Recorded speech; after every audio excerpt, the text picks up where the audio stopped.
At sunrise, Keanu Reeves was sipping coffee on his quiet Hawaiian porch. By sunset, a tsunami had erased his entire home. But as he stepped into the wreckage, he found something buried in the rubble. Something so personal, so impossible, it would change his life forever. What survived would mean more than everything he lost. Behind we continue this incredible story. Let us know where you're watching from. If you enjoy stories like this, subscribe to the channel because tomorrow we have another inspiring story you won't want to miss. The morning air was soft, wrapping Keanu Reeves in a quiet calm as he sat on the wooden deck of his beachside cottage in Maui. The sun was just beginning to rise, casting golden streaks across the ocean's surface. The waves rolled in gently, their rhythm steady and familiar, as if nature itself was breathing in perfect time. In his hand was a simple mug of black coffee, still steaming. He held it close, savoring the warmth against his skin. This moment right here was why he had bought this cottage. Not for luxury, not for show, but for the peace it offered. It was a modest home by celebrity standards. No sprawling mansion, no towering glass walls or infinity pools. Just a small wooden structure, weathered by salt and wind, sitting humbly on a patch of land where the grass met the sand. Keanu had searched for years to find a place that felt honest, a place that reminded him of who he was before the noise of fame. This cottage, once owned by an elderly Hawaiian couple who had lived here for decades, had called to him. He didn't need marble floors or imported chandeliers. He needed quiet mornings like this, where the world felt still. The air smelled of plumeria blossoms and sea spray. The palms swayed lazily in the breeze, their shadows dancing on the porch as the sun continued its slow ascent. Keanu leaned back in his chair, closing his eyes for a moment, listening to the soft crash of waves. His mother had always told him, "Find peace in simple things." Over the years, he had learned how difficult that was in a world that constantly pulled at him, demanded him to be more, to give more. But here, in this pocket of the world, he could finally breathe without expectations. On the small table beside him lay a worn paperback novel, its pages curled at the edges from salt air.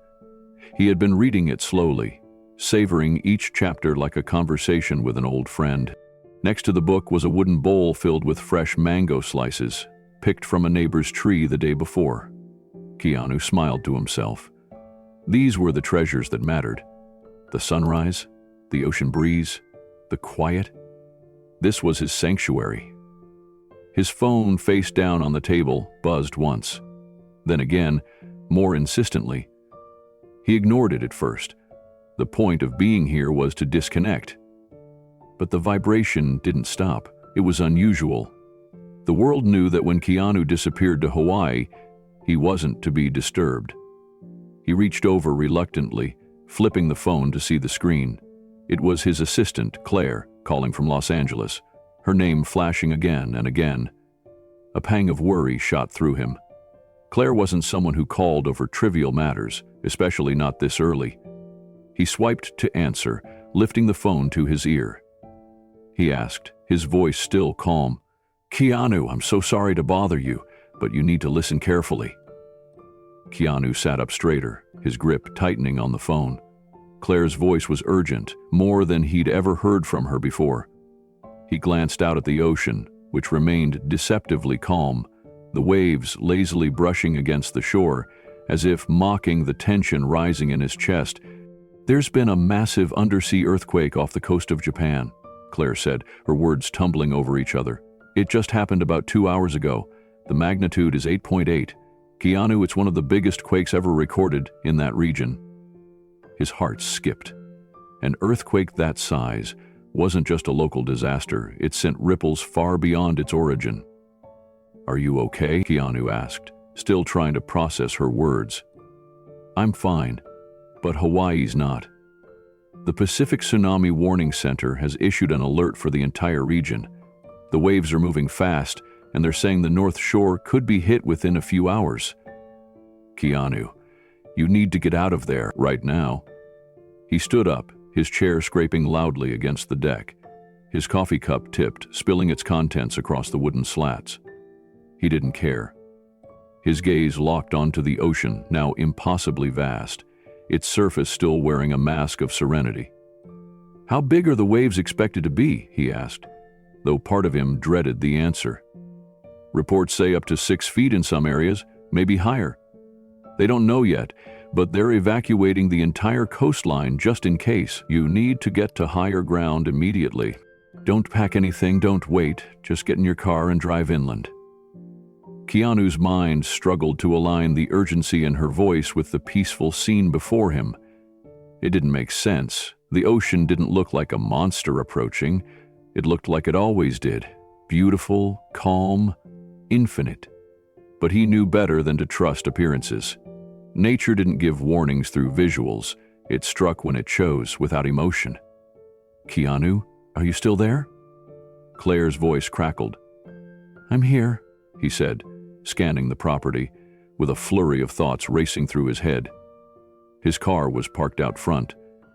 The evacuation route would take him inland, up toward the hills, away from the danger zone. But as he looked back toward the house, a memory surfaced.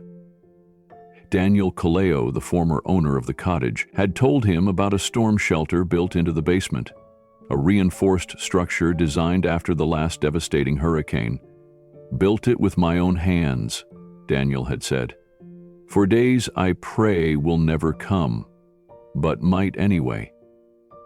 Keanu had dismissed it as a relic of old worries. Now, it might be the very thing that could save him. "Claire," Keanu said slowly, his voice steadier than he felt, "I'm not going inland. I have a shelter beneath the house. I'm going down there now." There was a pause on the line. Claire's breath caught, a sharp inhale of disbelief. "Keanu, are you serious? That's not safe. You don't know how strong this tsunami will be." "I know," he said, already moving toward the back of the house. His steps were quick but deliberate. "But this shelter isn't a tourist gimmick. Daniel built it after the 1982 hurricane, reinforced it after every storm. It's deeper than most basements, steel-lined and stocked for emergencies. It's my best shot." Claire's voice softened, caught between urgency and reluctant trust. "Then promise me you'll stay there until authorities say it's safe. Don't take risks." "I promise," he said, ending the call. He tucked the phone into his pocket and crouched to open the hatch leading down to the shelter. The metal creaked under his grip, stiff with age, but still solid. The air grew cooler as he descended, the concrete steps lit by a single emergency bulb overhead. He reached the heavy steel door that Daniel had proudly shown him years ago. The keypad beside it looked worn, but it blinked to life when he punched in the code, 3752. A number Daniel had said was the date he and Moana first moved into the house. The lock disengaged with a thunk, and Keanu pushed the door open. The shelter smelled of aged wood and faint ocean salt, but it was dry. Inside, there was a cot, shelves stocked with canned goods, bottled water, a small radio, and a lantern hanging from the ceiling. It wasn't spacious, but it was safe. More importantly, it was connected to the land. Leaving had felt wrong. This place wasn't just a building to him anymore. It was something deeper. A space built with care, designed for resilience, and crafted by hands that had loved this land long before him. He closed the steel door behind him and turned the locking wheel, sealing himself in. The outside world fell silent, replaced by the soft hum of the air ventilation system Daniel had installed. Keanu sat on the cot, exhaling slowly. He wasn't afraid of storms, but this felt different. He wasn't sheltering from a metaphor. He was beneath a literal wave, preparing to see if human effort could withstand nature's fury. He grabbed the battery-powered radio, flipping through stations until the static cleared to an emergency broadcast. The voice was calm, professional, but its message was chilling. The tsunami was expected to reach Maui's shores within the next 2 hours. The waves had already battered smaller islands in the Pacific, leaving devastation in their wake. Keanu leaned back, gripping the wooden chest at his side for grounding. Above him, the ocean was coming, but down here he was still, waiting, listening to the rhythm of a world that was about to change. The moment Keanu ended the call with Claire, the stillness of the morning felt different. The breeze carried a sharpness now, as if the air itself was warning him. He could still hear the distant hum of the ocean waves, but beneath it, there was a new sound. Distant, faint, yet growing. It was the faintest wail of sirens, their long, mournful cries cutting through the landscape. Emergency systems across the island were awakening. Keanu stood in the center of his living room, his eyes darting around the space. He had spent years simplifying his life, stripping away excess until only the essentials remained. But even so, in moments like this, the weight of possessions seemed suffocating. The natural instinct to grab what you own, to cling to what is yours, surged in his chest, yet he knew better. He reached for a canvas duffel bag near the coat rack and tossed in a flashlight, a portable charger, 2 bottles of water, and a first aid kit. He didn't bother with clothes or valuables. He glanced at the bookshelf where photographs rested. His mother's smiling face, a candid picture of him and his sister Kim, a Polaroid from a film set where the crew had pranked him with a fake award. He wanted to take them all, but there wasn't time. Instead, he slipped a small, laminated photo of his mother into his pocket, the one she had given him when he was a teenager, with the words "Stay grounded" scribbled on the back. His mind flashed to the stories Moana Kaleo had shared when Keanu bought this place. Daniel and his wife Moana had lived here for over 60 years, surviving storms that flattened entire neighborhoods. Daniel's pride wasn't in the house's view or its proximity to the ocean, but in the storm shelter he had built beneath it. He had called it their last line of defense. Back then, Keanu had admired the craftsmanship, but never imagined it would be his own lifeline. The sirens grew louder now, their eerie drone filling the air, a sound you don't forget once you've heard it. Keanu felt the urgency pressing on his back, urging him to run to his car, to escape inland like everyone else, but something inside him resisted. This wasn't a decision made out of stubbornness or bravado. It was instinct. He trusted Daniel's shelter more than a last-minute dash through panicked traffic. The roads would be chaos. Here, on this land, he felt a strange sense of clarity. He was meant to stay. Keanu moved with precision now, each step deliberate. He opened the trapdoor in the kitchen floor, revealing a narrow set of stairs leading down to the shelter. The air felt cooler down there, the walls lined with concrete and steel. This place was built for moments like this, not for comfort but for survival. He climbed down, pulling the trapdoor shut above him, and descended into the waiting silence. The air inside the shelter was still, thick with the scent of aged wood and cool concrete. Keanu paused at the bottom of the steps, his hand brushing against the smooth steel of the door Daniel had built with his own hands. It wasn't a large space, barely enough room to stand upright in certain corners, but every inch had been crafted with purpose. He remembered Daniel's words when he had first toured the property. This shelter isn't meant to keep out the world. It's meant to remind you how precious life becomes when the world tries to take it. Keanu entered the code on the keypad. The door's locking mechanism clicked, releasing with a slow metallic groan. As he pushed it open, the heavy steel seemed to resist, like it understood the weight of what was about to happen. Inside, the shelter was just as he remembered. Shelves lined with emergency rations, a small battery-powered radio resting on a table, a cot with folded wool blankets. A lantern hung from a beam above, its dim light casting soft shadows across the walls. He closed the door behind him, turning the locking wheel until it wouldn't budge further. The world outside became muffled, as though he had slipped beneath the surface of the ocean. He stood still, letting his senses adjust. The sirens were distant now, their howl softened to a hum, like a bad memory trying to fade. Keanu set the duffel bag on the table and sat on the edge of the cot. His breathing was steady, but his mind raced.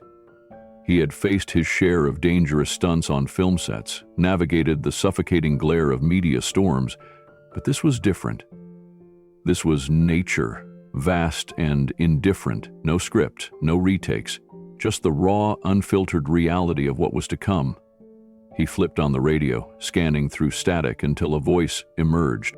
The broadcast was calm but direct, detailing the path of the tsunami, listing the islands already hit, and issuing evacuation orders for the remaining coastlines. Keanu listened as the announcer's tone shifted when mentioning Maui. The waves were expected within the hour. He leaned back, pressing his palms against the cot for grounding. The shelter didn't offer luxury, but it offered safety.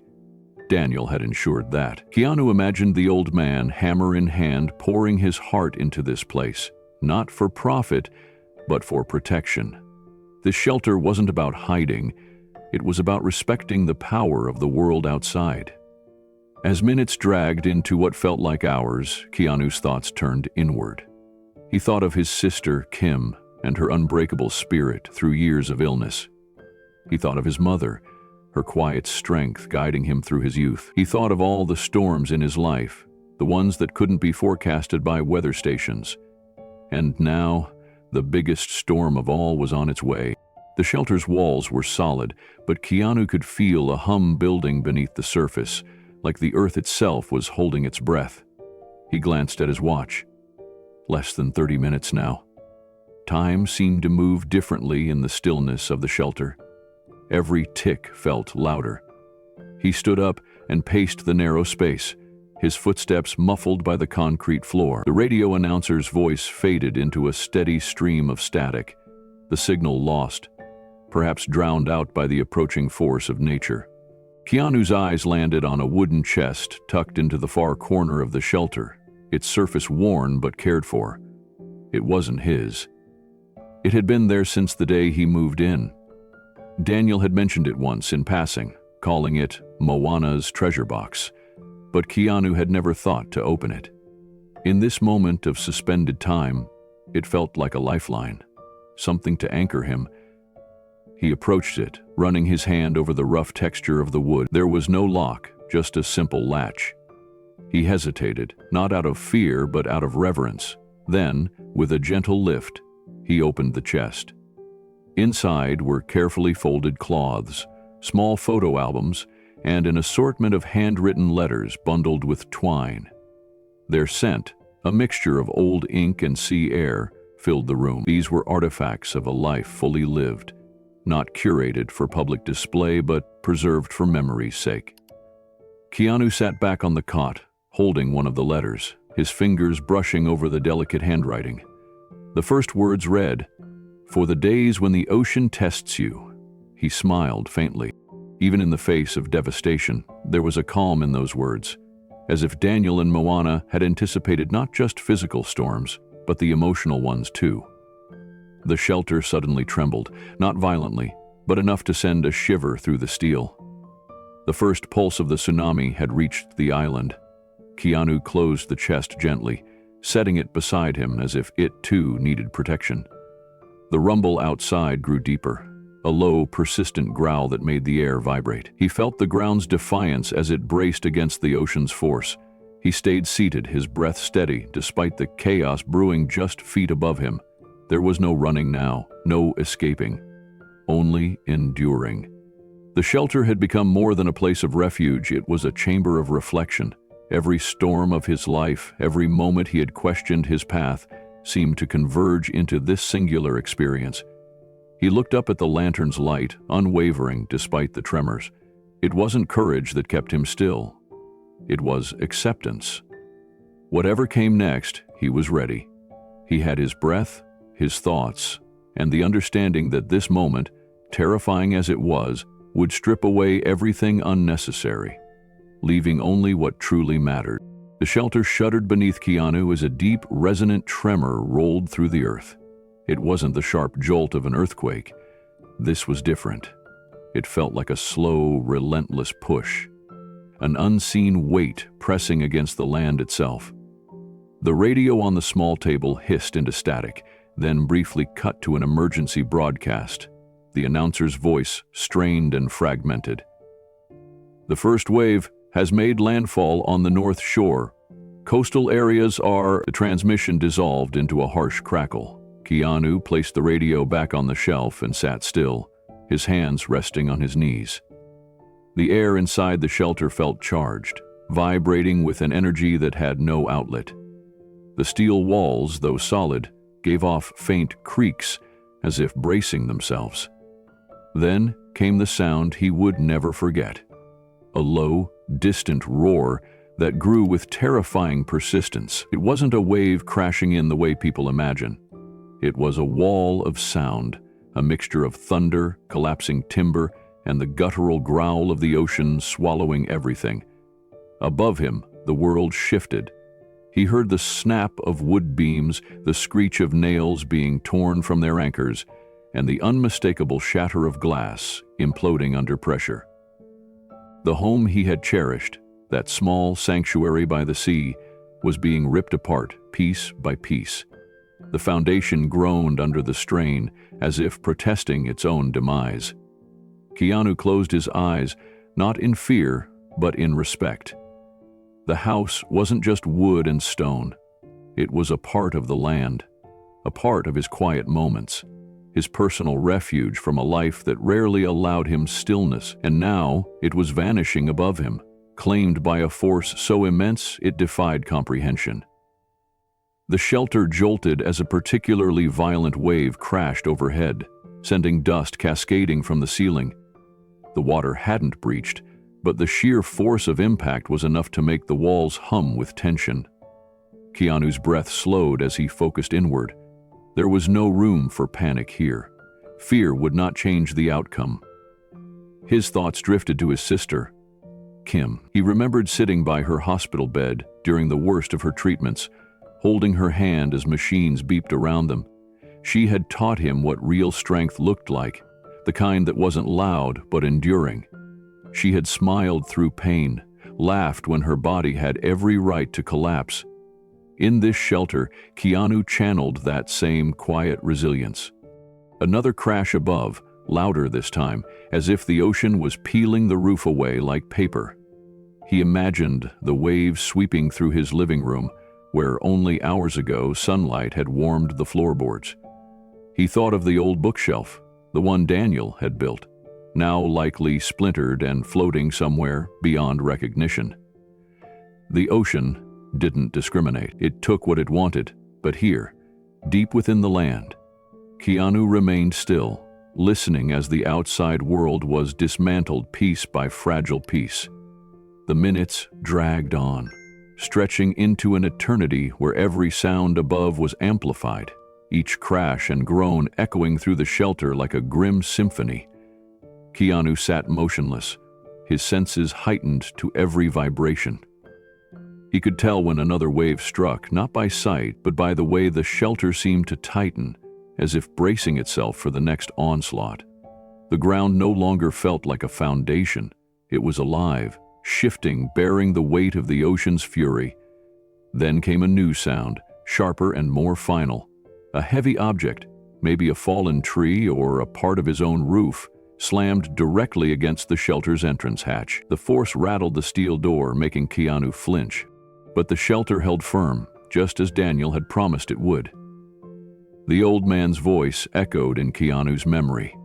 This place is built to outlast the storms that think they can win. Keanu's gaze shifted back to the wooden chest in the corner. It sat there, unmoved, as if untouched by the chaos above. In this moment, it felt symbolic, an anchor to a story that began long before him. He thought about Daniel and Moana, the years they had spent on this land, the storms they had survived, and the love they had poured into every nail and beam. The shelter moaned under another wave, but Keanu's focus remained on the chest. He remembered Moana's soft laugh when she had once said, "That box holds our life's quiet miracles." He had smiled then, not fully understanding. Now, sitting in the darkness while his home was being erased, he realized how much truth was in her words. The ocean could claim walls and roofs, but it couldn't reach memories tucked away in simple things. The relentless roar began to fade, not all at once, but in waves of diminishing strength. The crashes were softer now, the groans of the earth less desperate. Keanu could sense the tide receding, its violent appetite briefly satisfied. But he knew better than to be fooled by the quiet. Tsunamis didn't finish in one strike. They returned, sometimes stronger, sometimes deceptively weaker. Either way, patience was the only safe companion. He reached for the radio again, twisting the dial through static until a faint signal emerged. The broadcast was patchy, but enough words reached him to understand. The first wave had passed. Damage assessments were underway, but further waves were anticipated. Keanu leaned back, resting his head against the cool concrete wall. The shelter had done its job. It had held. Outside, the world had changed, reshaped by nature's hand in mere minutes. Inside, Keanu remained suspended in time, surrounded by silence that was as loud as any storm. He wasn't sure how much had been lost yet, but he knew without a doubt that what remained was going to be far more important than anything swept away. Keanu stayed seated on the cot, his elbows resting on his knees, fingers laced together. The shelter had grown eerily quiet. Only the faintest hum of the ventilation system remained. Outside, the ocean's rage had momentarily calmed, but the weight of what had happened still pressed against the shelter's walls, lingering like an aftershock in the air. He closed his eyes, his breath slowing into a deliberate rhythm. In this enforced stillness, his mind wandered, not to movies, not to fame, but to his mother's words that had grounded him since childhood. You can't control the storms, Keanu. You can only decide how you stand in them. It wasn't about fighting back. It was about enduring with grace, even when the world tried to strip everything away. The minutes passed slowly, marked only by the occasional creak of the shelter settling back into itself. Keanu's senses sharpened. He could hear the subtle dripping of water somewhere above, a reminder that not everything had stayed out. But the structure was holding. He was safe. He stood up, stretching his legs in the narrow space, and walked over to the chest once more. His fingers brushed over its surface, tracing the worn edges as if they were the lines of an old map. He wondered how many storms this chest had survived. It wasn't built with modern technology, no carbon fiber or titanium reinforcements, yet it had endured, just like Daniel and Moana had, just like he would. He opened it again, this time with more intention. Beneath the bundles of letters and folded cloths, he noticed a small, leather-bound notebook. Its cover was cracked, and the corners were frayed, but the pages inside remained dry, as if protected by some quiet miracle. Keanu flipped it open. The first page held Daniel's handwriting. Neat, deliberate. To whoever finds this, know that this land is more than dirt and wood.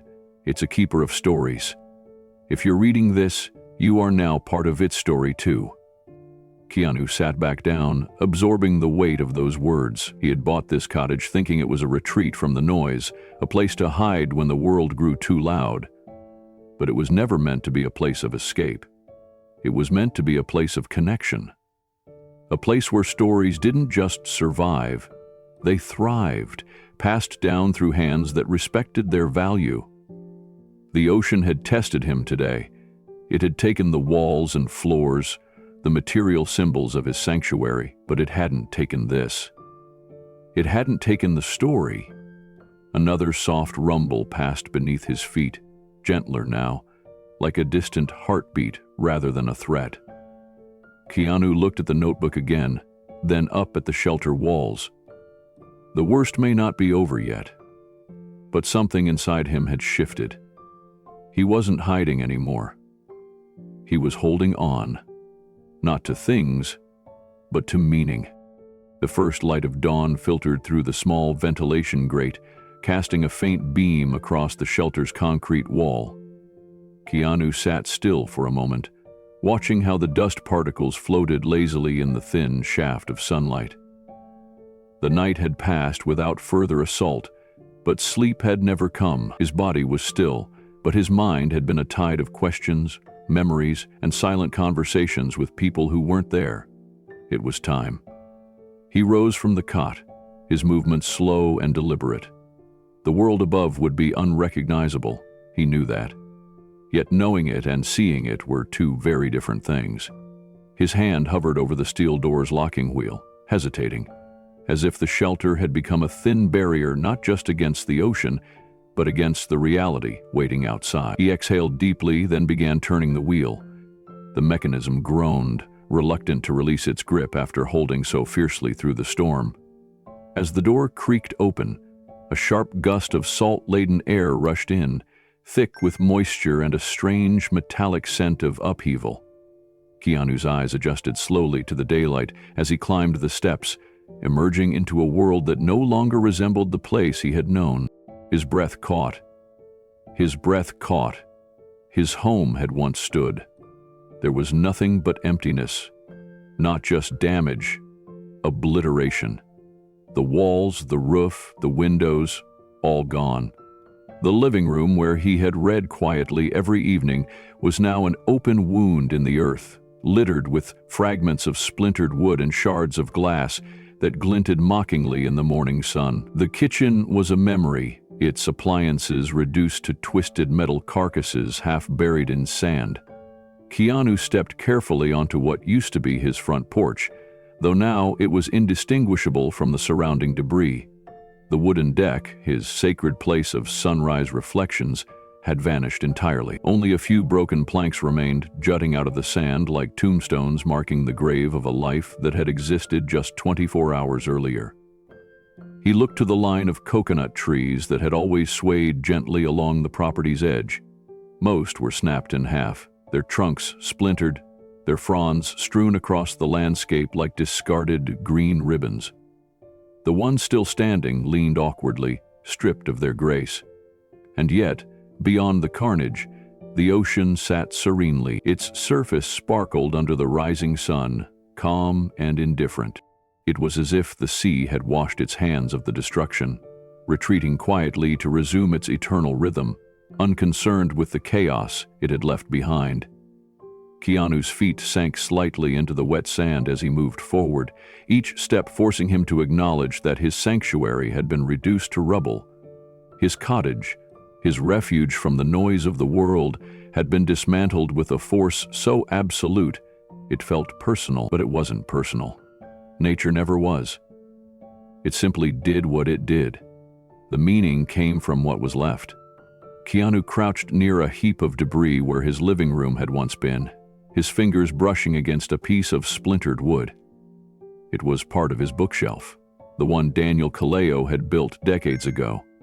The varnish was chipped, the edges raw where the ocean had gnawed through, but for a fleeting moment, Keanu could still picture the books that had once lined its shelves, pages of stories, biographies, and poetry, now scattered somewhere, maybe drifting out to sea. As he stood, a glimmer of color caught his eye. Buried beneath a tangle of seaweed and broken timber was a fragment of a photograph. He knelt and carefully pulled it free.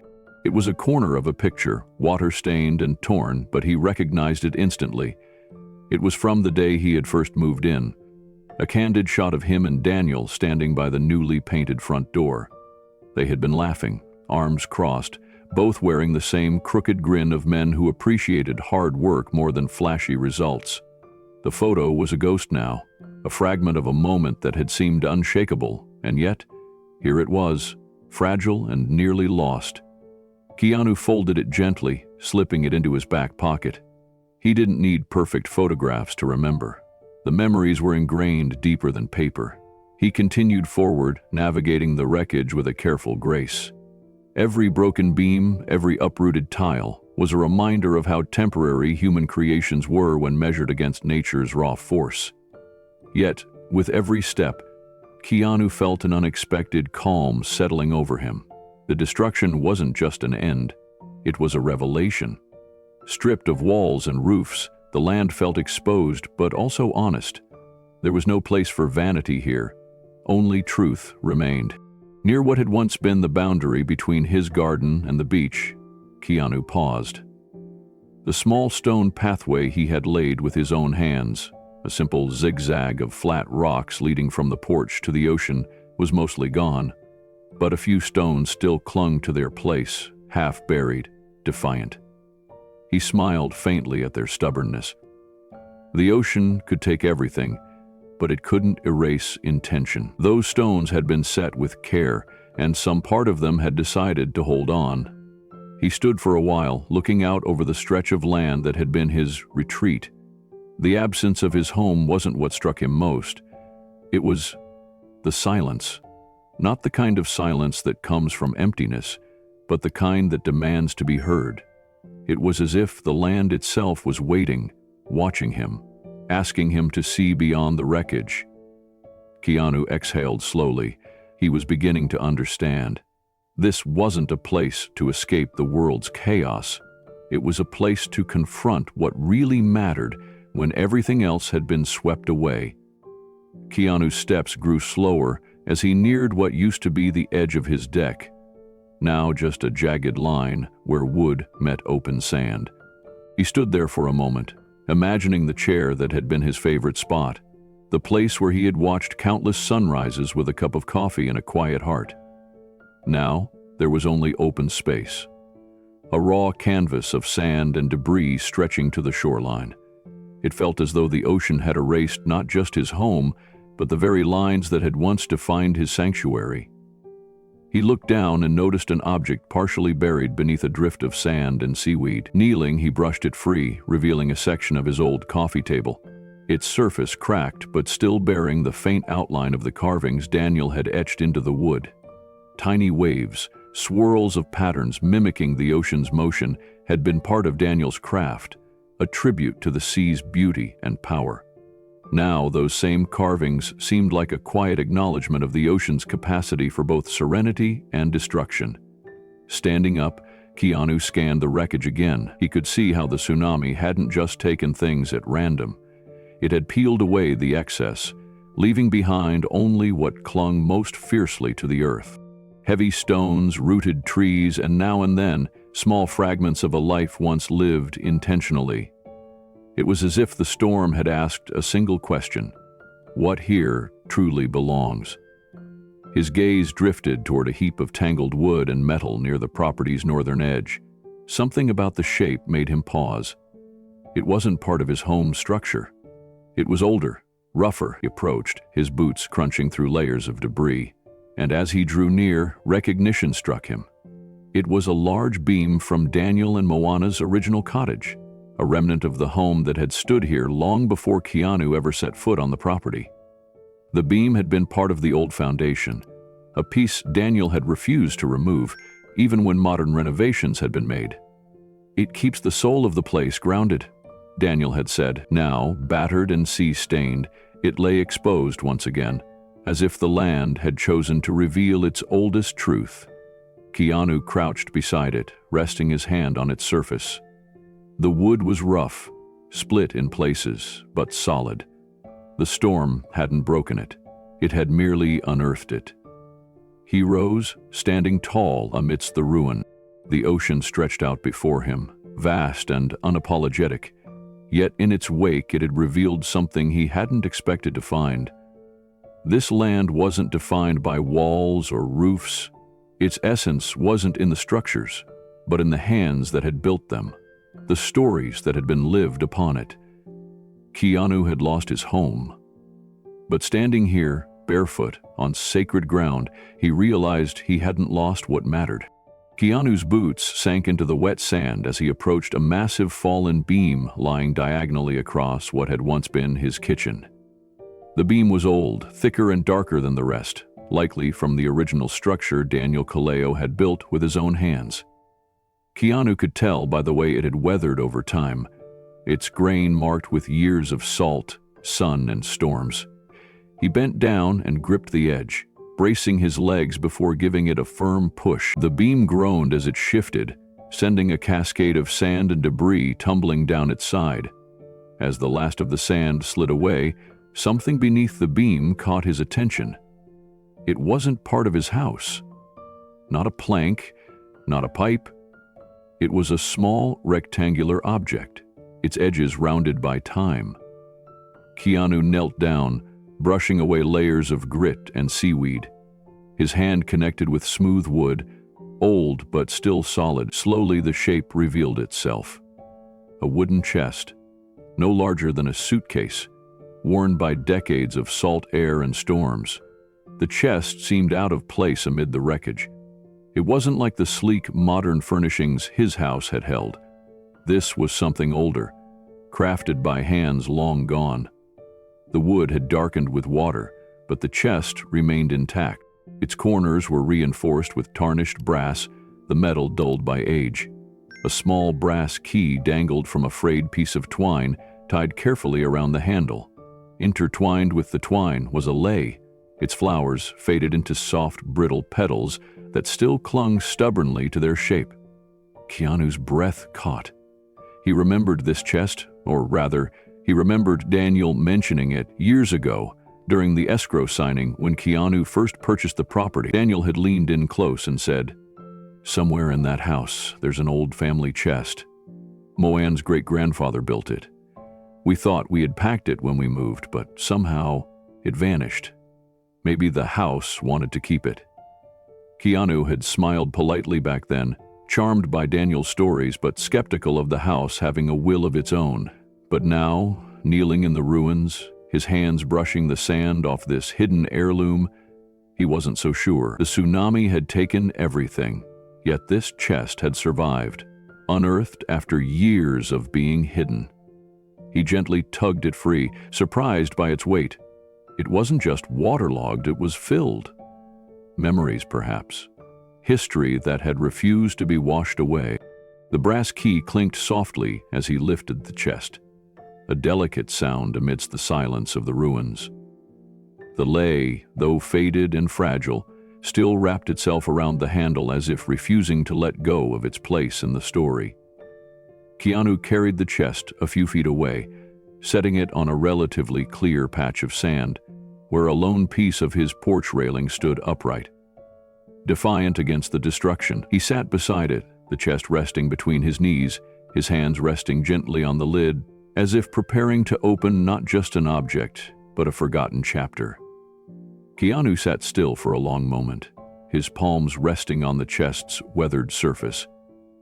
The ocean whispered softly in the distance, its voice now calm, as if the storm's violence had never happened. The house had been silent, as if the storm's violence had never happened. But here, in the debris and sand, the chest was a defiant survivor, holding on to stories the waves couldn't wash away. He traced his fingers along the brass hinges, feeling the tiny dents and scratches that marked its journey through time. The key dangled gently from the lei-wrapped handle, swaying with the breeze. It was astonishing that it had remained tied after everything. It was as if someone had made sure it would stay, knowing this moment would come. He remembered Daniel's voice again. "That chest holds 100 years of our family's whispers, Keanu. Letters, keepsakes, the kind of things that don't mean much to the world, but everything to the people who lived them." Back then, Keanu had smiled, thinking of it as a poetic sentiment from an old man with too many stories. But now, sitting amidst the ruins, the weight of Daniel's words felt undeniable. He reached for the key, its metal cool and slick from the damp air. Carefully, he untied it from the twine, holding it between his fingers for a brief moment, before fitting it into the small brass lock on the chest. The key turned with a soft click, as if welcoming him. No resistance, no rusted protest, just a quiet acceptance that the time had come. Lifting the lid slowly, Keanu was met with a faint, familiar scent, a mixture of old wood, dried flowers, and the slightest trace of salt air. The contents were packed carefully, preserved with a tenderness that time and storms had failed to undo. On top lay a folded piece of linen cloth, embroidered with simple floral patterns in muted colors. He lifted it gently, revealing bundles of letters tied with faded ribbons, small notebooks, and what looked like hand-carved trinkets, tiny whales, turtles, and dolphins crafted from polished driftwood. Keanu picked up the first bundle of letters. Its ribbon once crimson, but now a soft shade of rusted pink. The handwriting on the top envelope was delicate yet steady. "To my beloved Moana." He smiled, realizing he was holding a piece of Daniel's heart. These were not just letters, they were conversations, moments of longing, declarations of love penned across time. He set the bundle down carefully, his eyes scanning deeper into the chest. Among the letters was a small, leather-bound journal with Daniel's initials embossed on the front. It felt heavier than it should, as if its pages were thick with the weight of unspoken memories. Keanu leaned back slightly, the chest open before him, the rising sun casting golden light over its contents. The storm had tried to erase everything, but this chest, this quiet keeper of the past, had surfaced, demanding to be remembered. Keanu's hands rested on the edge of the chest as he sat in silence, the ocean breeze brushing against his face. Around him, the world was in ruins. Yet within this small wooden box, time had stood still. He reached into the chest again, pulling out a bundle of photographs tucked beneath the letters. They were black and white, their edges curled and soft from age. In one, a young Daniel stood barefoot on this very beach, his arms slung around Moana, both of them smiling with the kind of ease that only comes from a life lived in harmony with the land. Keanu flipped through the photographs, slowly. There were images of family gatherings, children playing beneath the coconut trees, and Daniel working on the original deck, the one that had become Keanu's sanctuary decades later. Each photo was a reminder that this place had been more than a house. It had been a witness to countless small joys and quiet struggles. As he placed the photos back into the chest, his fingers brushed against something solid beneath them. He pulled it free. A small wooden box, no larger than his palm, carved with intricate wave patterns. Inside was a collection of seashells and smooth pieces of sea glass, each one carefully labeled in Moana's handwriting with the dates and places they were found. They had collected them together over the years, tiny treasures from daily walks that most people would overlook. Keanu smiled, thinking of his own walks along this shore. How many times had he passed by shells and stones, never knowing they had once been cherished by others before him? This wasn't just a hobby. It was a ritual, a practice of noticing beauty in the smallest things. He set the box down gently, his heart swelling with a deep, quiet reverence. The tsunami had obliterated walls and roofs, but it hadn't touched what truly mattered. The essence of this land wasn't in its structures, it was in these memories, in these objects that held stories with a heartbeat of their own. As he looked back into the chest, his gaze fell upon a sealed envelope resting at the bottom, slightly discolored but intact. The handwriting on the front was neat, deliberate for the next keeper of this land. Keanu felt a lump rise in his throat. Daniel and Moana had known, somehow, that their story wasn't meant to end with them. He didn't open the envelope. Not yet. Instead, he closed the chest lid softly, his hand lingering on the wood as if to absorb the years it had witnessed. He stood up, lifting the chest carefully, cradling it against his chest as he looked out over the wreckage of what had been his home. But for the first time that morning, he didn't see emptiness. He saw continuity. The storm had uncovered what was always meant to be found. The ocean had given back something far more valuable than it had taken. Keanu carried the chest across the uneven terrain, his steps slow and careful. Every few feet, his boots crunched over shards of broken wood or slipped slightly in patches of wet sand. But ahead, beneath a cluster of leaning coconut trees, there was a patch of land where the sand had dried, untouched by debris. It was a small island of calm in a sea of wreckage. Keanu knelt there, setting the chest gently on the ground as if placing something sacred on an altar. The chest, though weathered and water-streaked, seemed defiant. It had survived storms, neglect, and now a tsunami that had swept away everything else. Keanu's fingers hovered over the latch for a moment before lifting it slowly. The hinges creaked faintly, the sound delicate against the vast, empty silence that surrounded him. Inside, the contents were arranged with meticulous care. Bundles of letters tied with faded ribbons sat stacked in neat rows, their colors muted but distinguishable. Soft blues, gentle pinks, earthy browns. Photographs, some in black and white, others in early color, were nestled between small linen-wrapped keepsakes. Each item looked as though it had been placed with intention, as if Moana had packed her memories not for storage but for safekeeping. Keanu's hand trembled slightly as he picked up the first bundle of letters. The ribbon was thin, its fabric worn smooth by years of handling. The envelope on top bore a date written in soft pencil, July 3, 1943. The handwriting was neat but bore the slight shakiness of someone writing under difficult conditions. He unfolded the letter carefully, aware that he was about to enter a moment that had remained sealed for decades. The paper felt fragile, but the ink had held its ground. His eyes scanned the first line. "My dearest Moana, I'm writing to you from somewhere in the Pacific. I can't tell you where, but I can tell you that every night I look at the same stars you see from Maui, and I feel closer to you." Keanu's throat tightened. He could almost hear Daniel's voice in the words, steady, earnest, and full of a longing that no distance could weaken. The letter continued, painting vivid images of Daniel's life aboard a naval vessel. He described the constant hum of engines, the way the sea mist felt against his face at dawn, and the small rituals that kept the men grounded, sharing stories from home, carving small trinkets from driftwood, and singing songs to fill the empty spaces between assignments. But below decks, his life sat in an empty space between assignments. But every few lines the focus would return to Moana. "When this war is over," Daniel had written, "I want to build us a home on that little stretch of coast we always talked about. A simple place, nothing fancy, just enough room for us, the ocean breeze, and a deck where we can watch the sunrise every morning for the rest of our lives."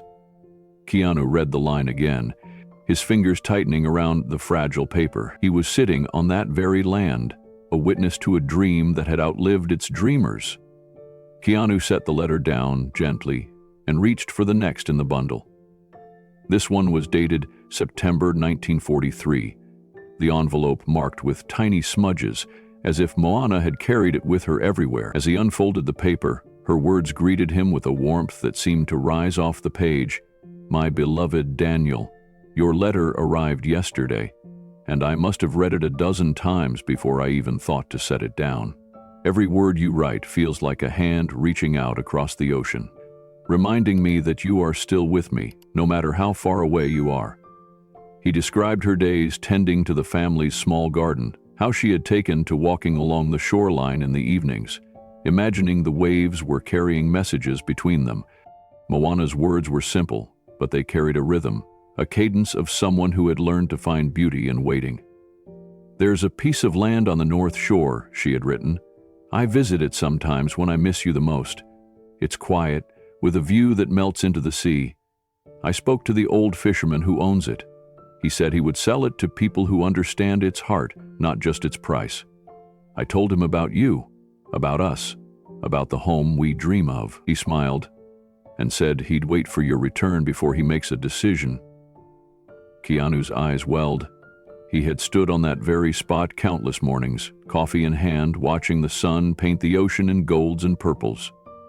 All the while, unaware that it had been a promised land, a silent pact between two hearts separated by war but connected through dreams. He reached for another letter, this one dated January 1944. Daniel's handwriting was bolder this time, as though the act of writing had become his anchor. "Moana, I dreamt of you last night. You were standing on that deck we always talk about, waving at me as I walked up the path. The war feels endless, but that dream made it feel like I could reach you if I just kept moving forward. The men here talk about what they'll do when they get home. Some dream of cities, some of businesses, but me? I only dream of a quiet morning with you, on that piece of land, watching the tide roll in." Keanu folded the letter slowly, pressing his palm against it for a moment as if to honor the depth of that longing. The words felt alive, as though Daniel had whispered them into the sea, trusting that the waves would carry them home. He glanced back into the chest, realizing there were dozens more letters, each bundle a bridge to a time where love was measured not in possessions, but in promises kept across oceans and through storms. Keanu reached for another bundle, this one tied with a ribbon that had once been a deep forest green, but had faded into a soft olive hue. The top letter was dated August 1945. His heart quickened. The war was ending. Moana's handwriting seemed more delicate in this letter, yet her words carried a strength that resonated deeply. Daniel, the world is changing.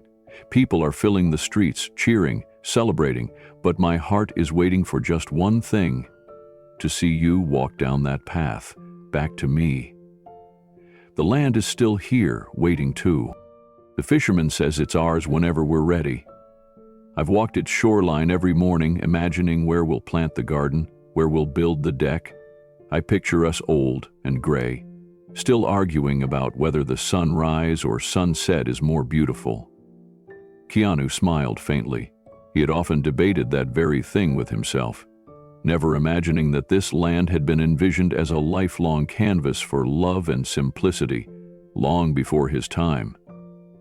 Beneath Moana's letter was a small folded map, hand-drawn, with markings that outlined the plot of land. X's marked spots labeled garden, deck, and mooring rock. It wasn't a technical drawing, it was a dream on paper, sketched with care, the way a child might plan their perfect treehouse. Keanu set the map aside carefully and continued digging into the chest.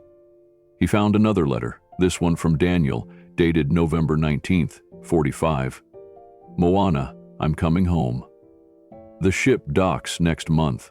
I've kept every letter you sent, folded in my pocket like a talisman. They kept me sane. They kept me human. I want us to build that house ourselves. I don't want contractors or blueprints. I want our hands in the wood, our footsteps on the ground. I want every beam, every nail to carry our laughter and frustrations. I want our home to remember us. Keanu felt a deep ache in his chest. He could see it now.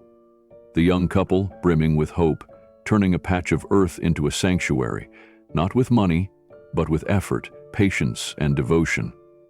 He looked up from the letters, his gaze drifting across the ruins of his own home.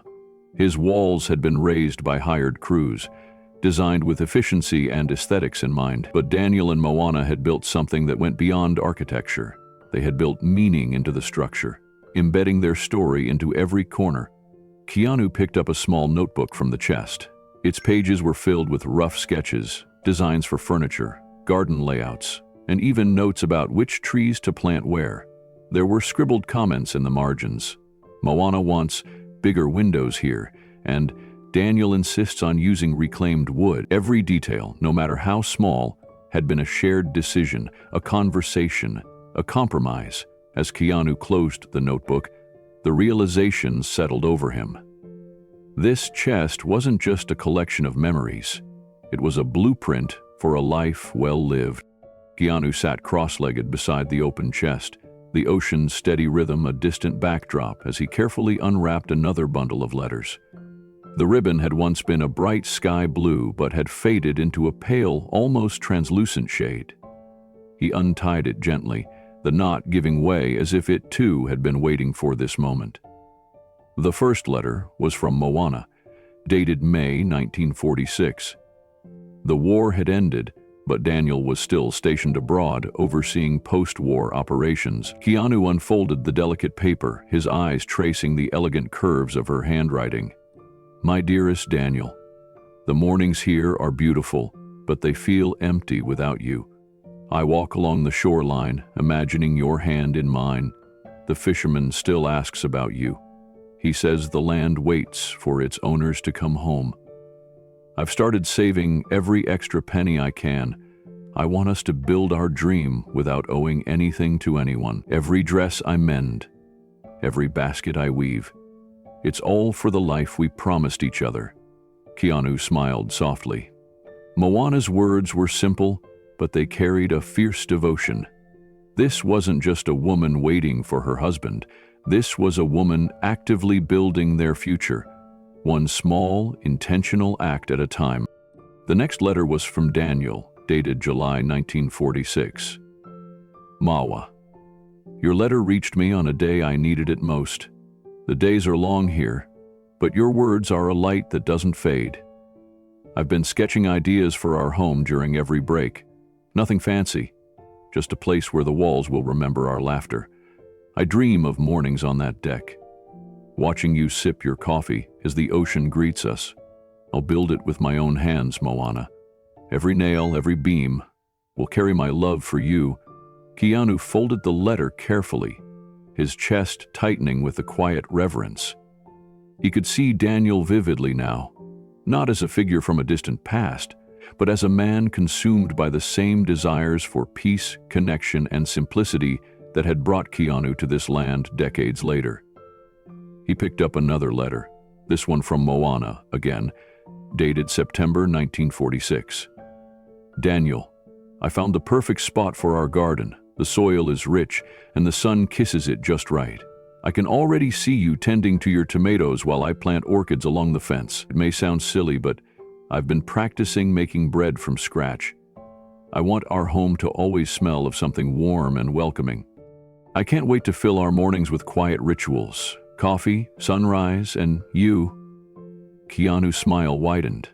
Every letter painted a clearer picture. This land wasn't a piece of real estate. It was a canvas, patiently waiting for the dreams of two people who had chosen love and simplicity over grandeur. Keanu reached for the next letter, his fingers tracing the delicate paper as if it were a fragile piece of living history. This one was from Daniel, dated December 1946. Moana. I can almost see you when I close my eyes. Not a day passes where I don't imagine you standing on that beach, waving at me as I walk home. The ocean here reminds me of Maui, though it feels lonelier without you. I've been working on a small carving for the front of our house. Two whales, side by side, diving together. It's how I think of us, always moving forward. Together, Keanu paused, the imagery sinking into him. He had seen that carving before. It had been nailed above the entrance to the cottage when he first bought it, aged and cracked, but unmistakably crafted with care. He had assumed it was just a decorative touch, never realizing it was a love letter in wood, a symbol of Daniel and Moana's partnership carved into the very bones of their home. Another letter from Moana, dated March 1947, spoke of her relentless determination to prepare their future nest. Daniel, I've saved enough to buy the materials for our kitchen cabinets. Mr. Hilo, the carpenter, said he'd teach me how to finish the wood myself. I want our home to carry both our hands, not just in its walls, but in every drawer and cupboard. I know it's not the way most people build homes, but I think that's what will make ours different. It won't be a house built for show, it'll be a home built for living. Keanu felt his throat tighten. These weren't letters of grand declarations or dramatic gestures. They were quiet commitments, promises layered into the smallest details: a cabinet, a carving, a loaf of bread. Each one was a building block in a life meant to be savored, not displayed. He reached for another letter, dated August 1947. Moana, every night before I fall asleep, I think about our first sunrise together on that deck. Not just because it's beautiful, but because it'll be ours. No generals, no warships, no orders. Just us, the ocean, and a quiet cup of coffee. The thought of that morning has carried me through more dark nights than I can count. I can't wait to build that moment with you. Keanu leaned back, the words echoing in his mind. He had lived that moment himself, countless times, unaware that he was stepping into someone else's dream each morning. The deck hadn't been a simple addition to a house, it had been a destination. A promise fulfilled through patience, sacrifice, and an unwavering bond. Each letter Keanu read didn't just tell a story, it layered meaning into the ground beneath him, into the air he was breathing. This wasn't just a property. It was a love story that had been built, piece by piece, into the land itself. Keanu picked up the final letter from the bundle, dated November 1947. The envelope was thinner, the paper soft and delicate from decades of quiet waiting. He opened it carefully, knowing this letter would be special. The handwriting was Moana's, flowing and graceful, as though the words had been written with a heart full of hope. Daniel, the deck is finished. I stood on it this morning and watched the sunrise alone, but it didn't feel lonely. It felt like you were there with me, as you've always been, even when the ocean kept us apart. The house is still simple. No grand chandeliers or marble floors, just wood, windows, and a garden that's already starting to bloom. But it feels rich, Daniel. Richer than any mansion could ever feel, because every corner carries our story. Every beam remembers your sketches. Every tile remembers our letters. When you come home, this house will already know you. Keanu exhaled slowly, the weight of Moana's words settling deep within him. This wasn't a woman waiting passively for life to happen. She had built their dream with quiet determination, layering their love into the very fabric of the home. It struck Keanu then how different their definition of wealth was. Daniel and Moana had never measured success in square footage or designer labels. For them, success was being able to sit on a deck, share a cup of coffee, and watch the world awaken together. He looked around at the ruins of what had been his own retreat. His house, though simpler than most celebrity homes, had still been designed with modern expectations. Clean lines, expansive windows, furniture chosen for aesthetic harmony. Yet none of those things had survived the ocean's wrath.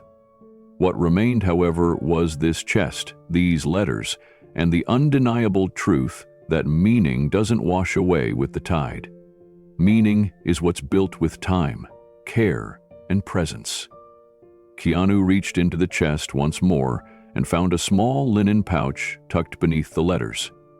Inside was a necklace, a simple pendant carved from driftwood, shaped like a tiny sunrise. The edges were smooth, worn soft from being held, cherished. Tied to the pouch was a note in Moana's handwriting. For our first morning on the deck together. He held the pendant in his palm, feeling the subtle ridges of its carving. Moana had made this for Daniel, yet here it was, untouched by time, waiting. A promise made, a moment prepared, yet unfulfilled. Until now, Keanu looked back toward the shore. The deck was gone. The house was gone. But the dream, Daniel and Moana's dream, remained. He realized that standing on that land, holding their memories in his hands, he wasn't just an owner. He was a continuation of their story. The tsunami had taken walls and windows, but it had unearthed something far greater.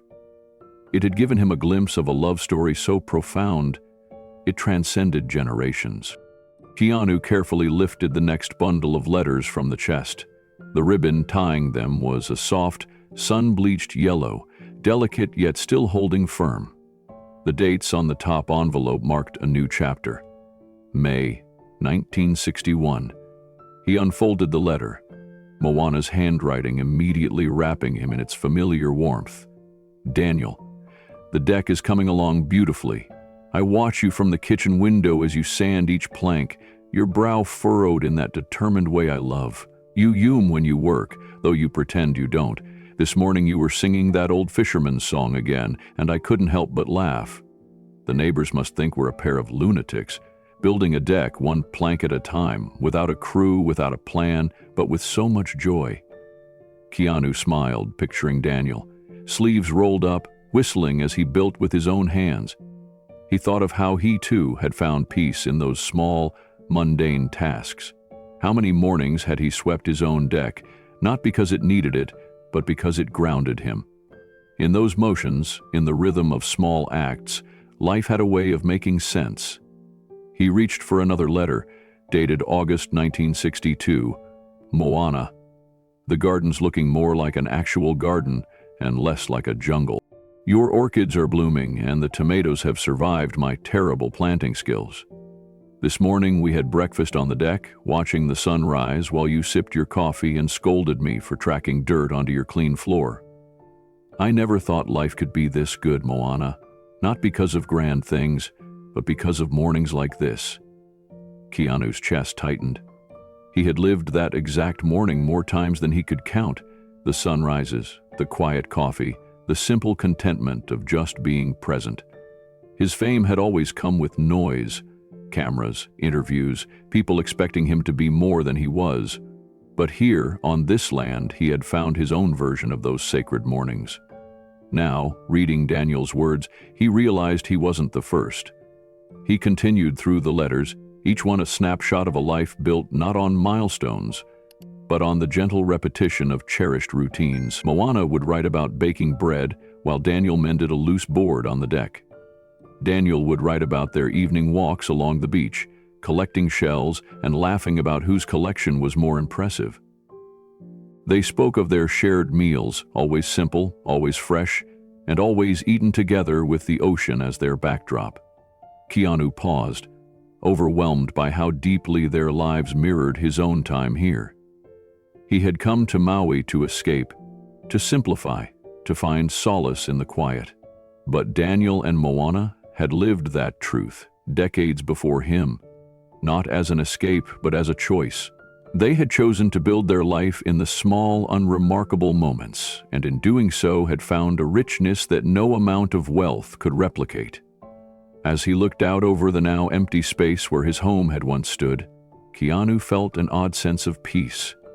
The ocean had taken the walls, the floors, the roof, but the life Daniel and Moana had built was still here.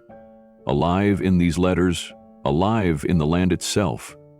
Keanu reached for another letter, dated February 1965. The paper had softened over the years, but Moana's handwriting was as elegant and precise as ever.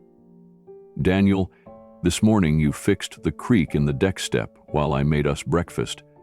You said it was just a loose nail, but you treated it like it was a masterpiece, sanding and tightening until it was perfect. I teased you, but the truth is, I love how much care you put into the smallest things. Later, we walked along the beach and found that strange piece of driftwood shaped like a heart. You wanted to carve it into a wind chime. You said it would remind us that even broken things can sing beautifully when they move with the wind. Keanu folded the letter carefully, his fingers lingering on the final line. The words felt like a lesson, a quiet truth that had floated through time just to find him.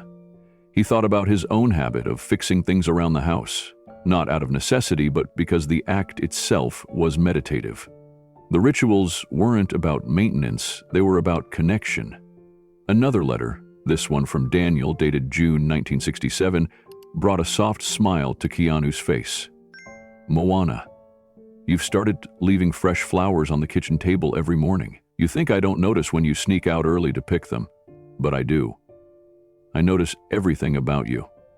I notice how you hem when you cook, how you always pause before the first sip of your coffee, as if thanking the morning itself. I notice how you read the newspaper aloud, even when I'm sitting right there. These are the things that make this life perfect. Not headlines or bank balances, but the way you fill the air with your small, beautiful habits. Keanu sat back, letting the weight of those words settle into him. For so long, his life had been dictated by achievements, by the next role, the next project, the next expectation. Yet here was Daniel, a man who had learned that true fulfillment wasn't found in chasing more, but in noticing what was already present. He looked around at the open sky above, the stretch of land now bare, yet somehow more honest. He realized that Daniel and Moana hadn't built a home that could withstand nature's fury, but a life that could survive its own impermanence. Their legacy wasn't in the walls that had fallen, but in the moments that had lingered. Keanu glanced back into the chest, feeling as if every letter was a quiet conversation reaching out across time. The Kaleos hadn't lived a grand life by the world's standards, but in the simplicity of their days, in the way they cherished each small ritual, they had built something unshakable. Keanu reached into the chest and carefully unfolded the next bundle of letters. The ribbon was a soft lilac, frayed at the edges, its delicate hue standing out against the earth tones of the sand. The dates marked the late 1960s into the early 1970s. As he read the first letter, the tone shifted. It was no longer just about Daniel and Moana's shared routine. It was about others, the lives that had found refuge within their home. Moana. Today, little Lonnie came by after school. She's been struggling with her reading and her parents are working double shifts at the cannery. You sat with her on the porch for nearly an hour, helping her sound out each word, patient as ever. You don't realize it, but you're teaching her more than just reading. You're teaching her that she matters, that someone is willing to sit still and listen. That's a rare gift, Moana. This house, it isn't just ours anymore. It belongs to anyone who needs a safe place to land. Keanu's chest tightened. He had always viewed this land as his retreat, a place to escape the demands of the outside world. But Daniel and Moana had seen it differently. They had built their home not as a sanctuary from people, but for them. He continued reading Daniel. Mrs. Chen from down the road came by this morning. Her husband's been sick and she needed help with the garden. You didn't hesitate. You put down your coffee, grabbed your gloves, and spent the entire morning helping her pull weeds and plant new seeds. When you came back, your hands were covered in dirt, but your smile was pure joy. You said it felt good to be needed. This home isn't meant to be a fortress, Daniel. It's meant to be a lighthouse, a place that shines when others feel lost. Keanu looked up, his eyes scanning the land around him. The walls were gone, but the light remained. The idea that a home could be more than just a shelter, it could be an act of service, settled into him like a truth he had known all along but had never fully embraced. Another letter, dated September 1971, spoke of a storm that had ravaged the coastline. Moana. When the winds picked up last night, we opened our doors to anyone who needed shelter. Families came in soaked and shivering, grateful for a warm place to wait out the storm. We had 15 people in our small house, huddled together with blankets and hot tea. The power went out, but the laughter never stopped. You found an old guitar, and soon the living room became a concert hall. We didn't have much, but we had enough to share. That's always been the secret, hasn't it? Enough to share. Keanu could almost hear the echoes of that night. The music, the voices, the shared humanity within those walls. He thought of how many times he had closed himself off in this house, using its solitude as a shield. Yet Daniel and Moana had flung its doors open, transforming it into a haven for anyone in need. Keanu reached for another letter dated June 1975. The handwriting was Moana's, steady and graceful as ever. Daniel. Remember Tommy? The boy who used to help you paint the deck when he was just a little thing? He graduated high school today. He came by to thank us, said he still remembers the afternoons we spent helping him with his math homework. You always said numbers weren't his strength, but you never let him give up. Today, he told me he's going to college to study engineering. He said it was because of you, because you showed him that patience is more important than talent. Keanu smiled, the image of a young boy sitting at the old porch table, pencil in hand, struggling over equations, came to life in his mind. How many people had passed through this home, touched not by grand gestures but by the quiet, persistent care of two people who believed in nurturing others. He picked up another letter, dated October 1977. Moana. Last night, the Mackay family came by. Their roof had collapsed in the storm and they had nowhere else to go. You gave up our bed without hesitation, saying we'd be fine sleeping on the floor. You even made pancakes for everyone this morning, humming like it was just another Sunday. You've always understood, Daniel, that this home isn't about comfort for us. It's about creating comfort for others when they need it most. Keanu folded the letter slowly, overwhelmed by the clarity of their purpose. He had thought of this land as a sanctuary for his own peace, a place to recover from the world's noise. But Daniel and Moana had seen its true potential, not as a refuge from people, but as a refuge for them. Another letter, dated March 1979, shared a simple yet powerful moment. Daniel, the kids from the school came by today for the storytelling circle. You sat on the deck with them, recounting tales from the war, not with pride but with humility. You wanted them to understand that courage isn't about fighting, it's about choosing kindness when it's hard. They listened to you, Daniel, really listened. I watched their faces light up, and I knew they would carry your words with them. This house is more than wood and nails. It's a classroom, a sanctuary, a place where stories become lessons. Keanu looked out at the flattened remains of his own deck. It had been his place of solitude, a space for reflection.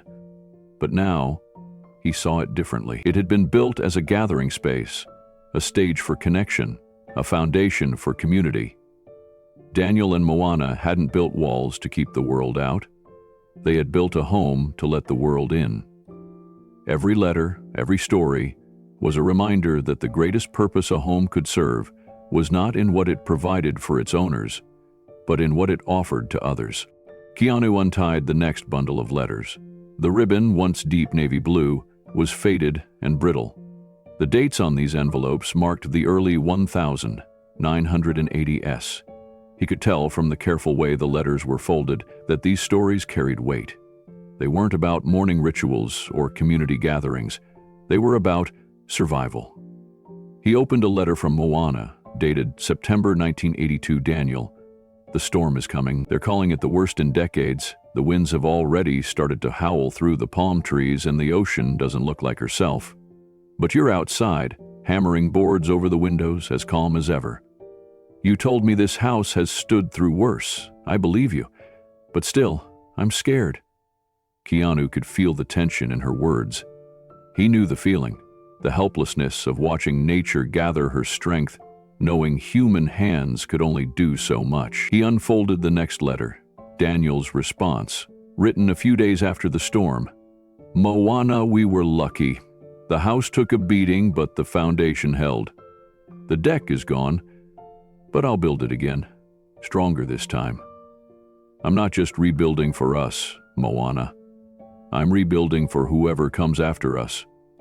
This house has been a shelter for more than just our family. It needs to be ready for the next storm, whether we're here or not. Keanu paused, letting those words sink in. The shelter that had saved his life wasn't a last-minute addition. It was born from Daniel's determination, his belief that a home's purpose was to protect beyond his own lifetime. It wasn't about legacy in a prideful sense. It was an act of quiet foresight, a gift to a future he would never see. The next letter, dated October 1982, detailed the rebuilding process. Daniel, I found stronger timber for the new deck. The old one was built with what we had, but this one will be built to last. I've been reading up on storm-resistant designs, learning how to anchor beams deeper into the ground. You laughed when I said I wanted to build a storm shelter, but I meant it. Not a cellar, Moana. A true shelter. A place where people can feel safe when the sky turns against them. Keanu could picture Daniel, sleeves rolled up, pencil behind his ear, sketching plans late into the night. This wasn't about proving anything, it was about responsibility. Daniel had seen firsthand how fragile structures could be, and he wasn't willing to leave that fragility behind for the next occupant. Another letter from Moana, dated December 1982, described Daniel's relentless dedication. Daniel, you've turned the basement into a fortress. Every evening you're down there reinforcing walls, sealing cracks, testing locks. You say it's for us, but I know it's for whoever finds this home after we're gone. You're building more than a shelter, Daniel. You're building a promise. A promise that this house will always offer safety, even when we're no longer here to open the door ourselves. Keanu felt his throat tighten. The shelter that had shielded him from the tsunami's wrath wasn't a product of modern architecture. It was a manifestation of Daniel's love for Moana, for their community, and for the unknown souls who would one day need it. Keanu opened the next letter, dated February 1983. It was written after the storm repairs were complete, but its tone was more reflective. Moana. The deck is rebuilt. It's sturdier now, anchored deeper into the earth. When I stand on it, I feel like I'm standing not just for us, but for everyone who ever needed a place to feel safe. I know I won't always be here, Moana. None of us will. But this home will stand for as long as it's needed. Not because of its walls, but because of what we've put into it. The laughter, the stories, the open door, that's what will keep it alive. Keanu's gaze drifted to the land surrounding him. The deck Daniel had rebuilt was now gone, taken by the recent tsunami. Yet the essence of it remained. It wasn't the planks or nails that mattered. It was the intention behind them. Daniel hadn't just been building a structure, he had been fortifying a legacy. The next letter, dated March 1983, shared Moana's perspective on their journey. Daniel, sometimes, I walk through the house and listen. I hear the echoes of the children who have sat on our floor, learning their letters. I hear the songs sung during stormy nights. I hear the quiet moments, like when we sit together watching the rain, saying nothing but sharing everything. This home is filled with those sounds, Daniel. Even when it's quiet, it's never truly silent. Every wall remembers. Keanu's chest ached. He thought about his own time in the house, how he had sought silence as a refuge, believing that solitude was the only path to peace. But Daniel and Moana had known better. They had embraced the noise of life, welcomed it, nurtured it. For them, the sounds of community, of connection, had been the very heart of their sanctuary. Another letter, dated July 1984, painted a vivid picture of a gathering that would stay with Keanu Moana. Last night, we hosted the Summer Lantern Festival. Families filled our yard, their lanterns glowing like tiny stars. The children chased fireflies, their laughter weaving through the warm air. You played your old guitar until your fingers ached, and no one noticed when the lights went out because the night was already so bright with joy. I stood on the deck, watching it all, and realized that this house isn't just our home. It's a home for anyone who needs a moment of belonging. Keanu closed his eyes, imagining the scene. The ocean breeze carrying the scent of plumeria, lanterns swaying gently, and a community gathered not because they had to, but because they wanted to. Daniel and Moana had built more than a house. They had built a lighthouse, a place where people found their way back to each other. It wasn't a house you found in the middle, Nate said, a place where people found their way back to each other. Keanu untied the next bundle of letters. The ribbon, once deep navy blue, was faded and brittle. The dates on these envelopes marked the early 1980s. He could tell from the careful way the letters were folded that these stories carried weight. They weren't about morning rituals or community gatherings. They were about survival. He opened a letter from Moana, dated September 1982. Daniel, the storm is coming. They're calling it the worst in decades. The winds have already started to howl through the palm trees and the ocean doesn't look like herself. But you're outside, hammering boards over the windows, as calm as ever. You told me this house has stood through worse. I believe you. But still, I'm scared. Keanu could feel the tension in her words. He knew the feeling, the helplessness of watching nature gather her strength, knowing human hands could only do so much. He unfolded the next letter, Daniel's response, written a few days after the storm. Moana, we were lucky. The house took a beating, but the foundation held. The deck is gone, but I'll build it again, stronger this time. I'm not just rebuilding for us, Moana. I'm rebuilding for whoever comes after us. This house has been a shelter for more than just our family. It needs to be ready for the next storm, whether we're here or not. Keanu paused, letting those words sink in. The shelter that had saved his life wasn't a last-minute addition. It was born from Daniel's determination, his belief that a home's purpose was to protect beyond his own lifetime. It wasn't about legacy in a prideful sense. It was an act of quiet foresight, a gift to a future he would never see. The next letter, dated October 1982, detailed the rebuilding process. Daniel, I found stronger timber for the new deck. The old one was built with what we had, but this one will be built to last. I've been reading up on storm-resistant designs, learning how to anchor beams deeper into the ground. You laughed when I said I wanted to build a storm shelter, but I meant it.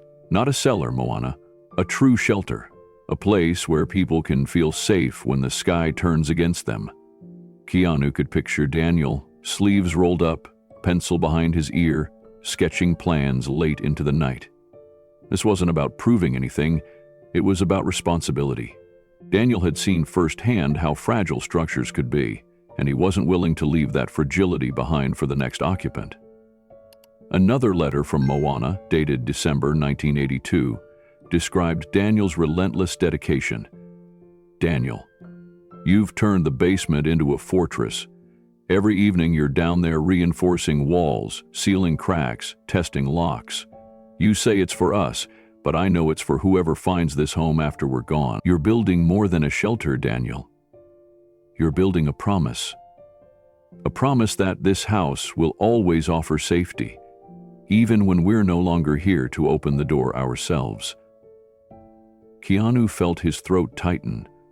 The shelter that had shielded him from the tsunami's wrath wasn't a product of modern architecture. It was a manifestation of Daniel's love for Moana, for their community, and for the unknown souls who would one day need it.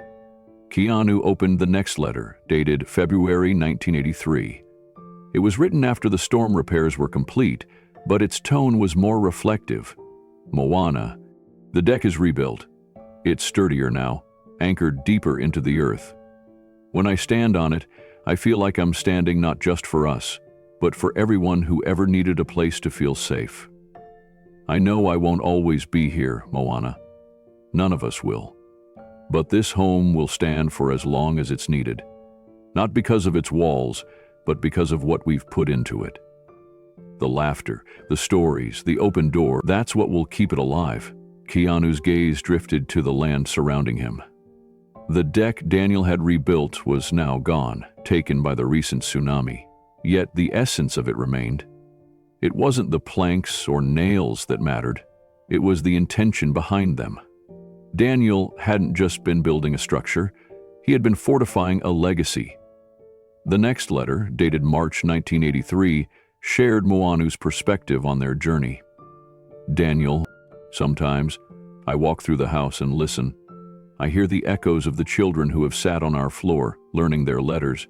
I hear the songs sung during stormy nights. I hear the quiet moments, like when we sit together watching the rain, saying nothing but sharing everything. This home is filled with those sounds, Daniel.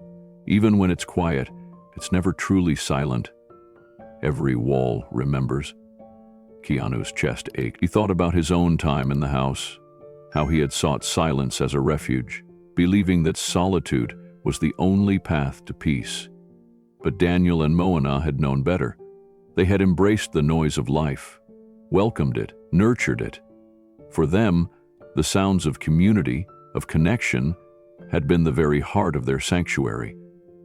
Another letter, dated July 1984, painted a vivid picture of a gathering that would stay with Keanu Moana. Last night, we hosted the Summer Lantern Festival. Families filled our yard, their lanterns glowing like tiny stars. The children chased fireflies, their laughter weaving through the warm air. You played your old guitar until your fingers ached, and no one noticed when the lights went out because the night was already so bright with joy. I stood on the deck, watching it all, and realized that this house isn't just our home. It's a home for anyone who needs a moment of belonging. Keanu closed his eyes, imagining the scene. The ocean breeze carrying the scent of plumeria, lanterns swaying gently, and a community gathered not because they had to, but because they wanted to. Daniel and Moana had built more than a house. They had built a lighthouse, a place where people found their way back to each other. It wasn't an house you found in the middle, Nate said, a place where people found their way back to each other. Keanu's fingers hovered over the next bundle of letters. tied together with a ribbon of soft lavender, delicate and frayed at the edges. Something about this bundle felt different. The others had been filled with stories of daily routines, community gatherings, and storms weathered. But these letters were thinner, their paper worn softer by time, as if they carried a different kind of weight. He untied the ribbon gently and unfolded the first letter. It was dated April 1987. Moana's handwriting, but her usual graceful stroke seemed a little shakier. Daniel, I went to the doctor again today. I knew what they would say, but it still stung to hear it aloud. It will be difficult, if not impossible, for you to have children. That's what she said. I smiled, nodded, and thanked her for her honesty. But my heart felt like it had turned to glass. I thought about the nursery we always talked about, the garden where our child would learn to plant flowers, the stories we wanted to tell at bedtime, and for a moment I felt like we had failed. Like we had missed the life we were supposed to have. Keanu's chest tightened. He knew that feeling, the quiet ache of dreams that life refuses to fulfill. His own life had been a journey marked by loss, by watching loved ones slip away, by feeling like an outsider even in rooms filled with applause. He reached for the next letter, Daniel's response, dated just a week later.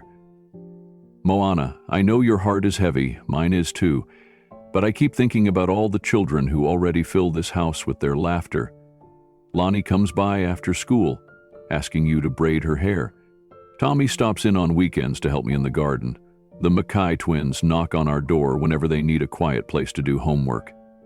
We may not have a child who carries our name, but we've been parents in every way that matters.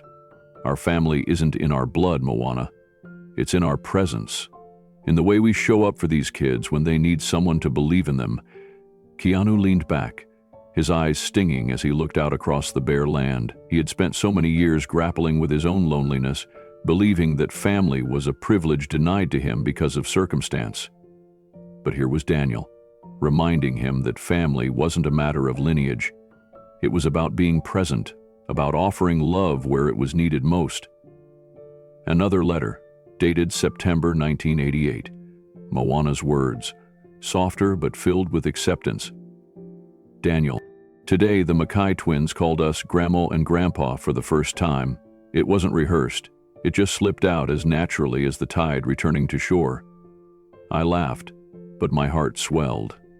We never had a nursery in this house, Daniel, but we've built something far greater. A safe harbor, a place where children feel seen, loved, and heard. Maybe that's what we were meant for all along.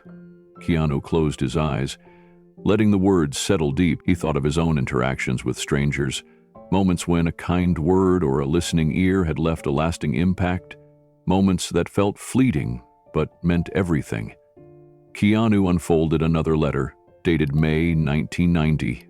This time it was Daniel's handwriting, firm but gentle. Moana, do you remember when we first bought this land? We thought we'd fill it with children's toys, a swing set, maybe a treehouse. We had a picture in our heads of what family was supposed to look like. But life had a different blueprint for us. I see it now.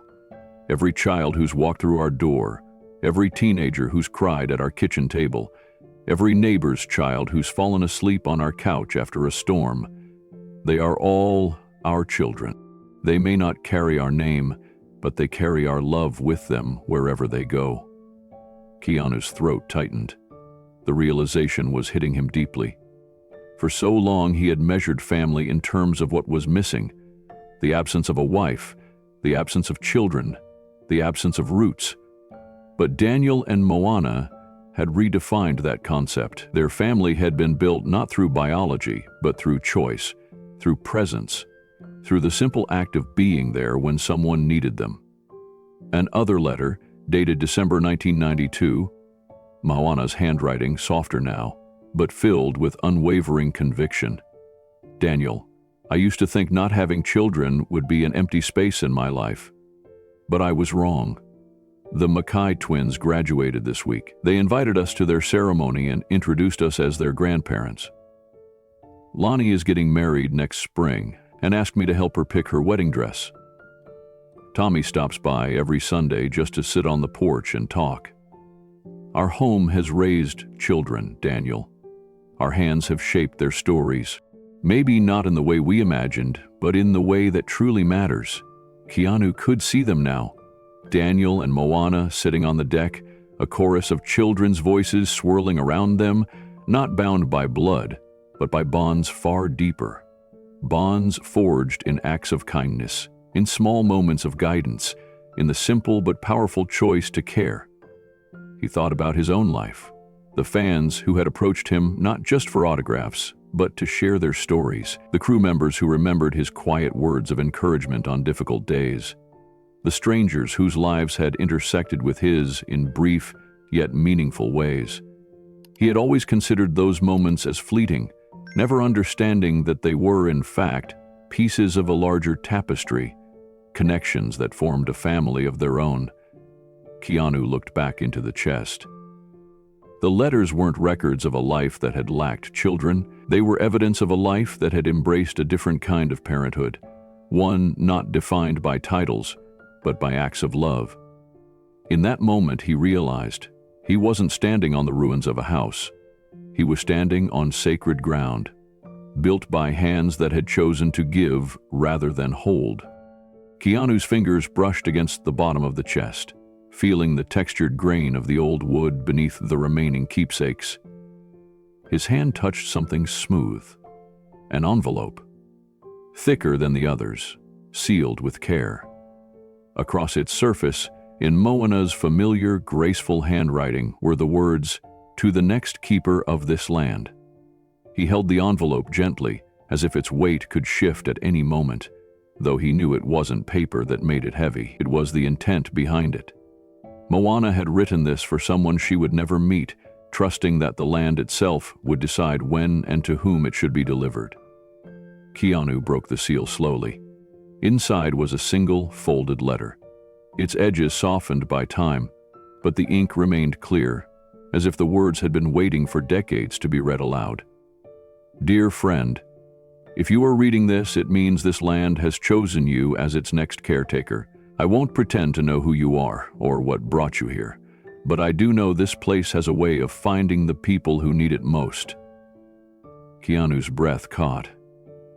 He had come to this place thinking it was his decision, his retreat, but as Moana's words unfolded, he realized it had been the land, all along, that had called him. This land is not a piece of property. It is a living memory.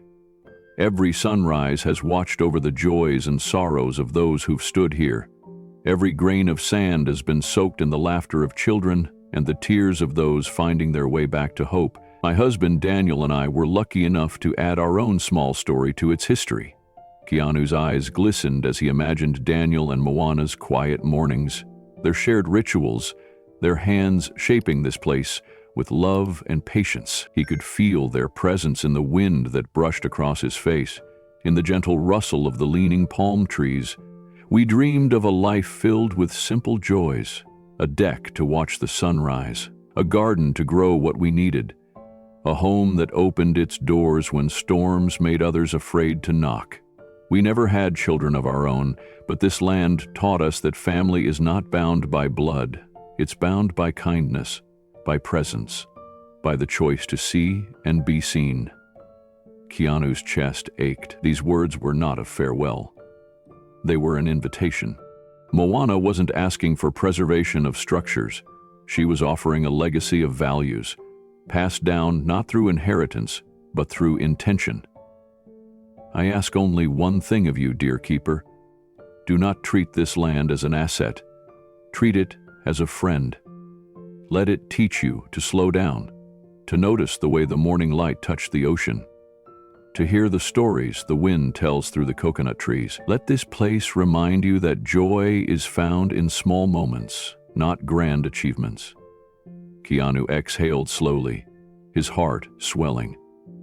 Moana's words had pierced through the debris of his shattered home and reached into the foundation of his soul. Keanu's eyes scanned the next lines, his fingers tightening on the fragile paper as Moana's voice continued to speak across time. This land doesn't belong to walls or roofs. It belongs to the stories shared over a simple meal, to the songs sung when the power goes out, to the strangers who become family under its shelter. Daniel used to say that every nail we hammered was a promise, not to ourselves, but to those who would come after us. You are now part of that promise. Keanu looked around at the open sky above him. The home he had built was gone, yet standing here, clutching Moana's words, he felt more connected to the land than he ever had when the walls were standing. He realized how much time he had spent seeing this place as a possession, an escape from the outside world, without ever understanding that its true purpose was to draw people closer, not shut them out. If you find yourself here, lost or weary, remember, this land will never ask you to be more than you are. It will not judge you for your past or demand achievements for your worth. It will only ask that you notice it, care for it, and, when you can, share it. Keanu smiled softly. He had spent a lifetime navigating rooms where expectations clung to him like shadows. Fame had taught him how to perform, but this letter, this land, was offering him something he had rarely been given, the permission to simply be. The tsunami may have taken down the walls, but it has not taken what mattered. Love cannot be swept away. Kindness cannot be broken. Joy, when built into the foundation of a life, survives every storm. That is what Daniel and I learned here. That is what we hope you will carry forward. Keanu's vision blurred as he read those lines again. The ocean, which had seemed so merciless hours ago, now felt like a keeper of memories, a force that did not destroy to punish, but to reveal. The tsunami had not erased the Kaleos' legacy. It had unearthed it, laid it bare, so the next keeper could see it fully. You will rebuild, but do not rebuild what was lost. Build what is needed. Build a space for morning coffees and evening stories.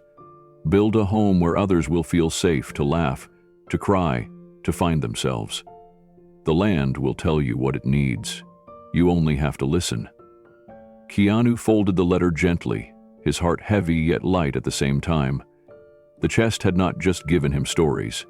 It had given him clarity. He realized that the tsunami hadn't taken his home. It had taken the barriers that had kept him from truly seeing what this place was meant to be. He looked toward the ocean, its surface calm once again, and whispered, "Thank you." Keanu sat amidst the rubble, the chest of letters closed beside him, its presence grounding him in a way no structure ever had.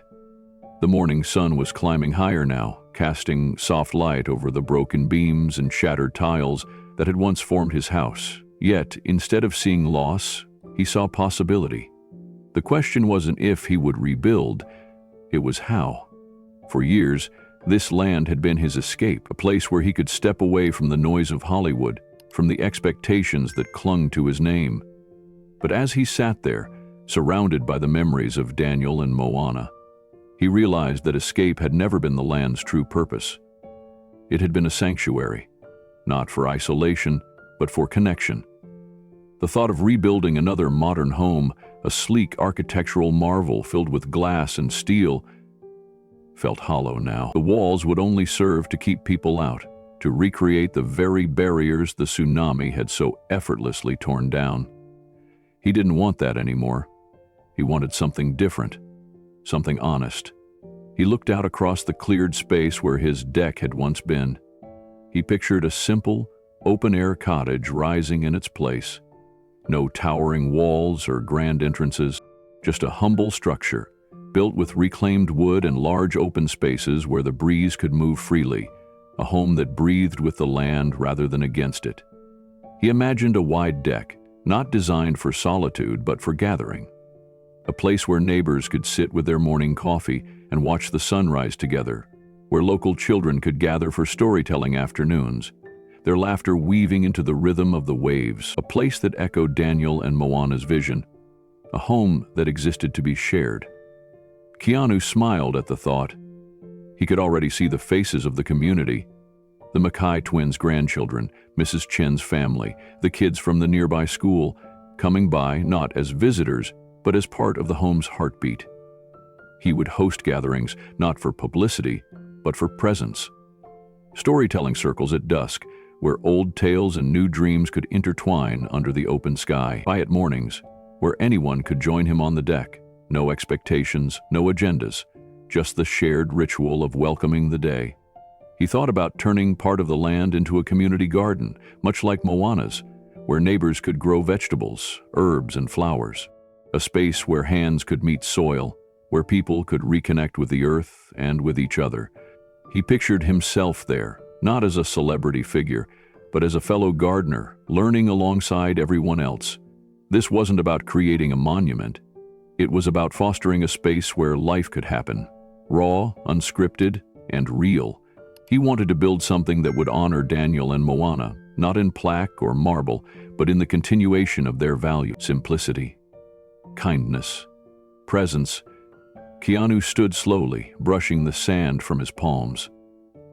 The decision had been made. He wouldn't rebuild what had been lost. He would build what was needed. Keanu walked slowly across the clearing, his boots crunching over remnants of his former life. A piece of his kitchen counter, a fragment of a picture frame, the bent leg of a chair. These scattered pieces no longer felt like debris, they were offerings. Reminders of a life that had been stripped down to its most honest form. The ocean had taken what wasn't essential and left behind the foundation of something far more meaningful. As he stood in the center of the open space, Keanu could almost hear Daniel's voice, calm and steady, reminding him that homes aren't built with walls, but with intentions. He imagined Daniel, sleeves rolled up, pencil tucked behind his ear, sketching plans on a scrap of wood while Moana stood nearby, already deciding which flowers would frame the entrance. Keanu knew this new home wouldn't need blueprints drafted by renowned architects. Its design would be guided by the land itself. He would build with reclaimed wood, sourcing materials from the island, honoring the textures and imperfections that came with them. The cottage would be modest, just enough space for rest, reflection, and most importantly, gathering. He pictured wide open windows that would never need curtains. Let the sunlight pour in. Let the ocean breeze carry the sounds of life through the rooms. The deck would stretch out toward the sea, not as a platform of luxury, but as an invitation, a place where chairs were always left unarranged, ready to welcome whoever arrived. Keanu envisioned shelves, filled not with awards or accolades, but with books to be shared, with hand-carved trinkets like the ones he had found in Moana's chest. A small wooden table where neighbors could place their stories, their art, their offerings of who they were. A living, breathing tapestry of community. He thought of building a small covered space at the edge of the property, a nook designed for storytelling, a circle of benches open to the sky where old tales and new dreams could meet. He imagined himself sitting there with children from the village, sharing stories not of movie sets or red carpets, but of kindness, resilience, and the quiet heroes who lived in places like this. Keanu's heart felt light, freer than it had in years. The fame, the accolades, the noise, they had never defined him. Here, with the sea as his witness, he was reminded that his truest self existed in these small, intentional moments, in opening a door, in sharing a sunrise, in listening when someone needed to be heard. He smiled as he pictured his neighbors walking up the path. No invitations needed, no walls to cross. Just an open space where connection was the architecture. The tsunami had taken his house, but it had given him clarity. He wasn't here to rebuild a home that reflected his success. He was here to build a home that reflected his heart. With a deep breath, Keanu looked out at the land and whispered, "Let's build it together." Keanu stood at the edge of the cleared land, phone in hand, but not dialing any architects or high-profile builders. Instead, he scrolled through a list of local contacts.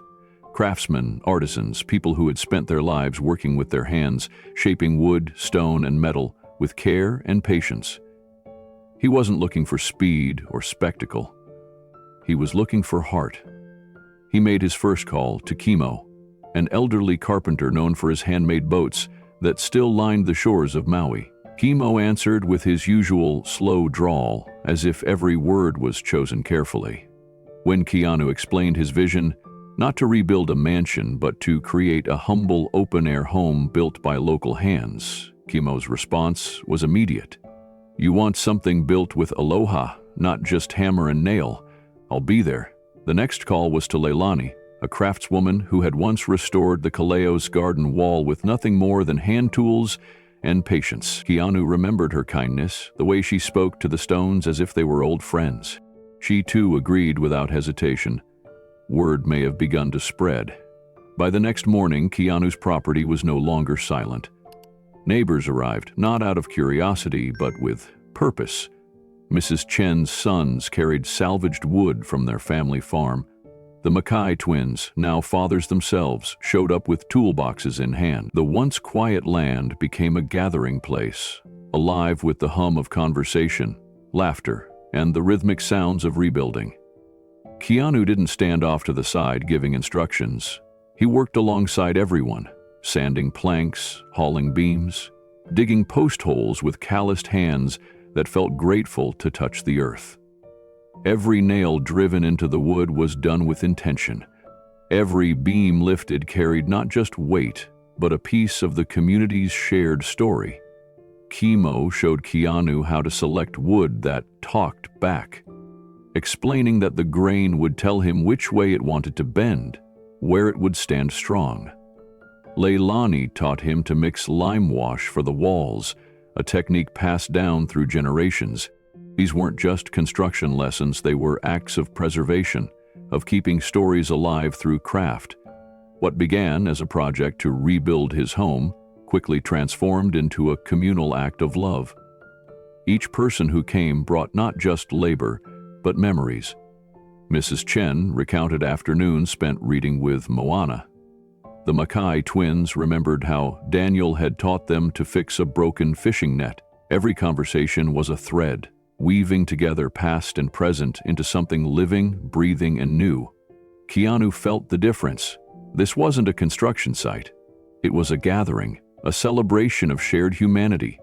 There were no blueprints, only conversations. Decisions about where to place windows or how wide the deck should be weren't made in boardrooms, but over shared meals beneath the open sky. The work was slow, deliberate, and that was exactly how Keanu wanted it. Every plank, every stone carried a story, a memory layered into the fabric of what they were creating. This wasn't about building a house. It was about rebuilding a way of life. As the days passed, the work site took on a rhythm of its own. Each morning, the sun rose over a gathering of neighbors, friends, and even strangers who had heard what Keanu was building. Not just a home, but a tribute to the values the Kaleos had lived by. People brought what they could. Some brought tools, others brought food. One neighbor, who was a musician, brought his ukulele, playing soft tunes during breaks that kept spirits high and hands moving. Keanu noticed something remarkable. There was no need for schedules or project managers. The work flowed naturally, each person stepping into roles where they felt most useful. The elders guided with experience, the younger ones supplied energy and strength. Keanu found himself learning as much as he was building, realizing that the true blueprint was in the collective hands and hearts of those around him. One afternoon, as the frame of the new deck began to take shape, Keanu sat with Keanu beneath a leaning palm.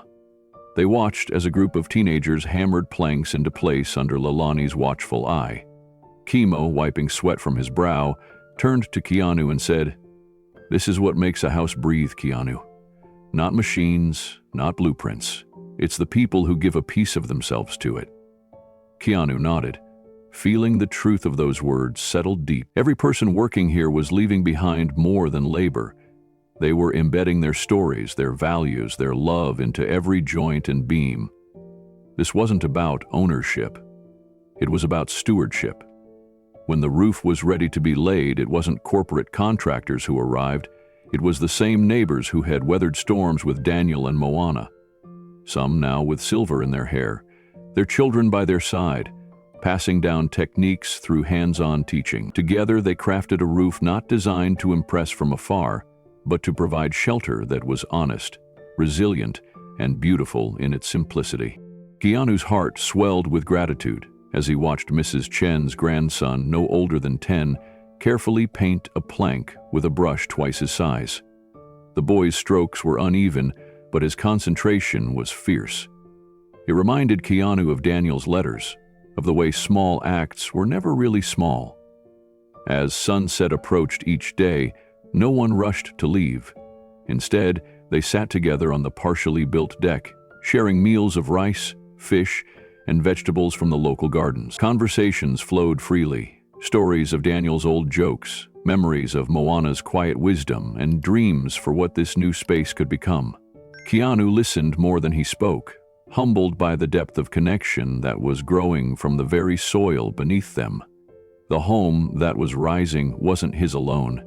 It belonged to all who had touched it, who had given their time, their stories, their care. Each nail driven, each board placed, was an act of shared humanity, a declaration that homes were never meant to be fortresses of solitude, but vessels of collective love. Their rebuilding had become a living tribute, not just to the Kaleos, but to the timeless truth that community, simplicity, and human connection were the foundations of any true home. The morning air was cool and soft, carrying the scent of plumeria and salt as Keanu stood barefoot on the new deck. The sun hadn't yet breached the horizon, but the sky was beginning to glow with hints of lavender and gold. The cottage stood behind him, simple and open, its walls breathing with the rhythm of the ocean breeze. It wasn't grand or imposing. It was honest, just as he had envisioned. Today was its first morning, but it wasn't meant to be his alone. And by one, neighbors began to arrive, quietly making their way up the familiar path. They didn't knock. They didn't wait for invitations. This place wasn't about formalities anymore. It was about belonging. Mrs. Chen was among the first, carrying a small tray of steamed buns wrapped in a linen cloth. The Mackay twins followed, their children running ahead, their laughter breaking the stillness as they chased each other through the sand. Kimo arrived shortly after, leaning on his carved walking stick, his face lined with years yet glowing with contentment. Keanu greeted them not as a host but as a fellow participant in a ritual that was older than any structure standing here.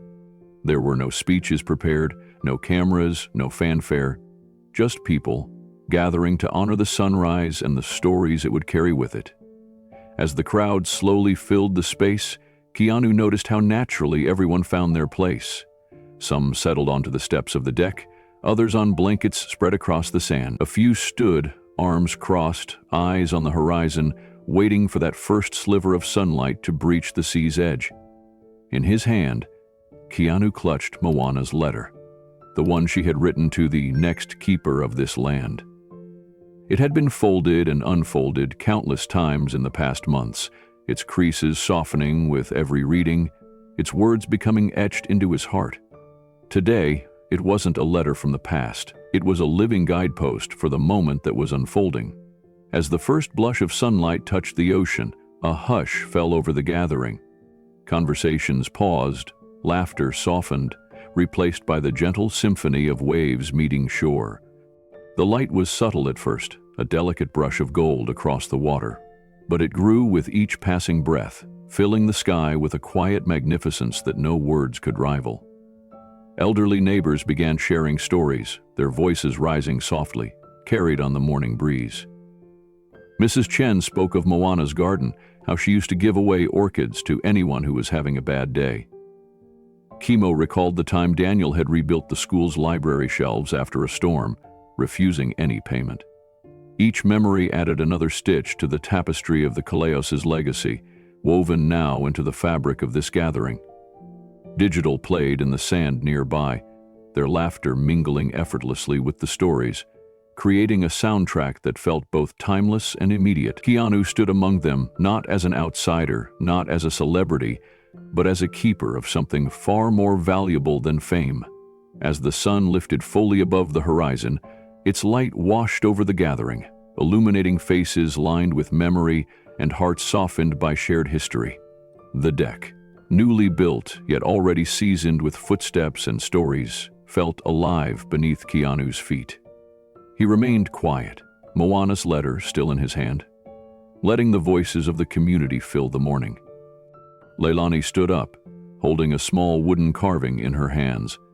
It was a miniature version of the two whales Daniel had once carved above the old cottage's entrance. "These whales," she said, her voice carrying gently, "have always been a symbol of how Daniel and Moana lived, side by side, moving forward, always together. Today they're not just for them, they're for all of us." She placed the carving at the center of the deck, a humble offering that seemed to ground the entire space. People nodded in quiet agreement. It wasn't about grand gestures. It was about remembering that life's most profound meanings often lived in the smallest, most intentional acts. Keanu watched the children gather around the carving, their curious fingers tracing the smooth wooden curves, unknowingly forging their own connection to a story that had begun long before they were born. He smiled, realizing that this was exactly what Moana had meant when she wrote about the land choosing its keepers. He took a slow breath and looked around. There were no walls to separate this gathering, no barriers between inside and out. The ocean breeze moved freely through the space, carrying stories, laughter, and the quiet reflection of people who understood what it meant to belong, not to a place, but to each other.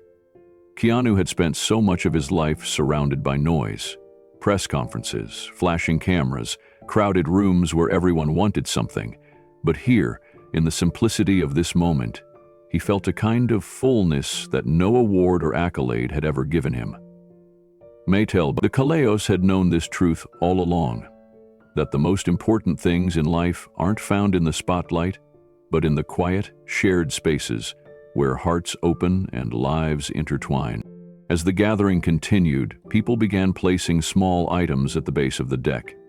A seashell from a child, a hand-woven bracelet, a folded note with a memory written in simple words. No one had asked them to bring these things. It was instinctive, a collective understanding that this home, this land, was not complete without the contributions of every soul it touched. Keanu knelt beside the growing collection of offerings, placing Moana's letter among them. It didn't feel like he was leaving something behind. It felt like he was placing a seed, one that would continue to grow with every sunrise, every gathering, every story shared on this deck. The property had transformed, not into a monument of luxury or a sanctuary of solitude, but into a living legacy of love and connection. The tsunami had wiped away walls, but in their place, it had revealed something indestructible. A community bound not by ownership, but by presence. Keanu stood, his gaze meeting the horizon as the sun claimed the sky, and smiled. The home was never in the walls. It was in the people. Keanu remained on the deck long after the sunrise gathering had gently dispersed. The ocean, now bathed in full morning light, stretched out with a calm vastness that seemed impossible to reconcile with the chaos it had unleashed weeks before. The tide moved in and out, steady and unbothered, as if to remind him that life, like the sea, never stopped moving forward. He thought back to the moment when his assistant had called, warning him of the approaching tsunami, the fear, the rush, the helplessness. He had believed then that the coming waves would erase everything that mattered, and in a way they had, but not as he had feared. The tsunami had washed away his walls, his furniture, his carefully chosen decor, the superficial elements of a life curated for comfort and privacy. But what it had left behind was far more profound. It had stripped the land down to its essence, revealing not what was built upon it, but what had been built into it. The stories, the values, the quiet rituals that gave the place its soul.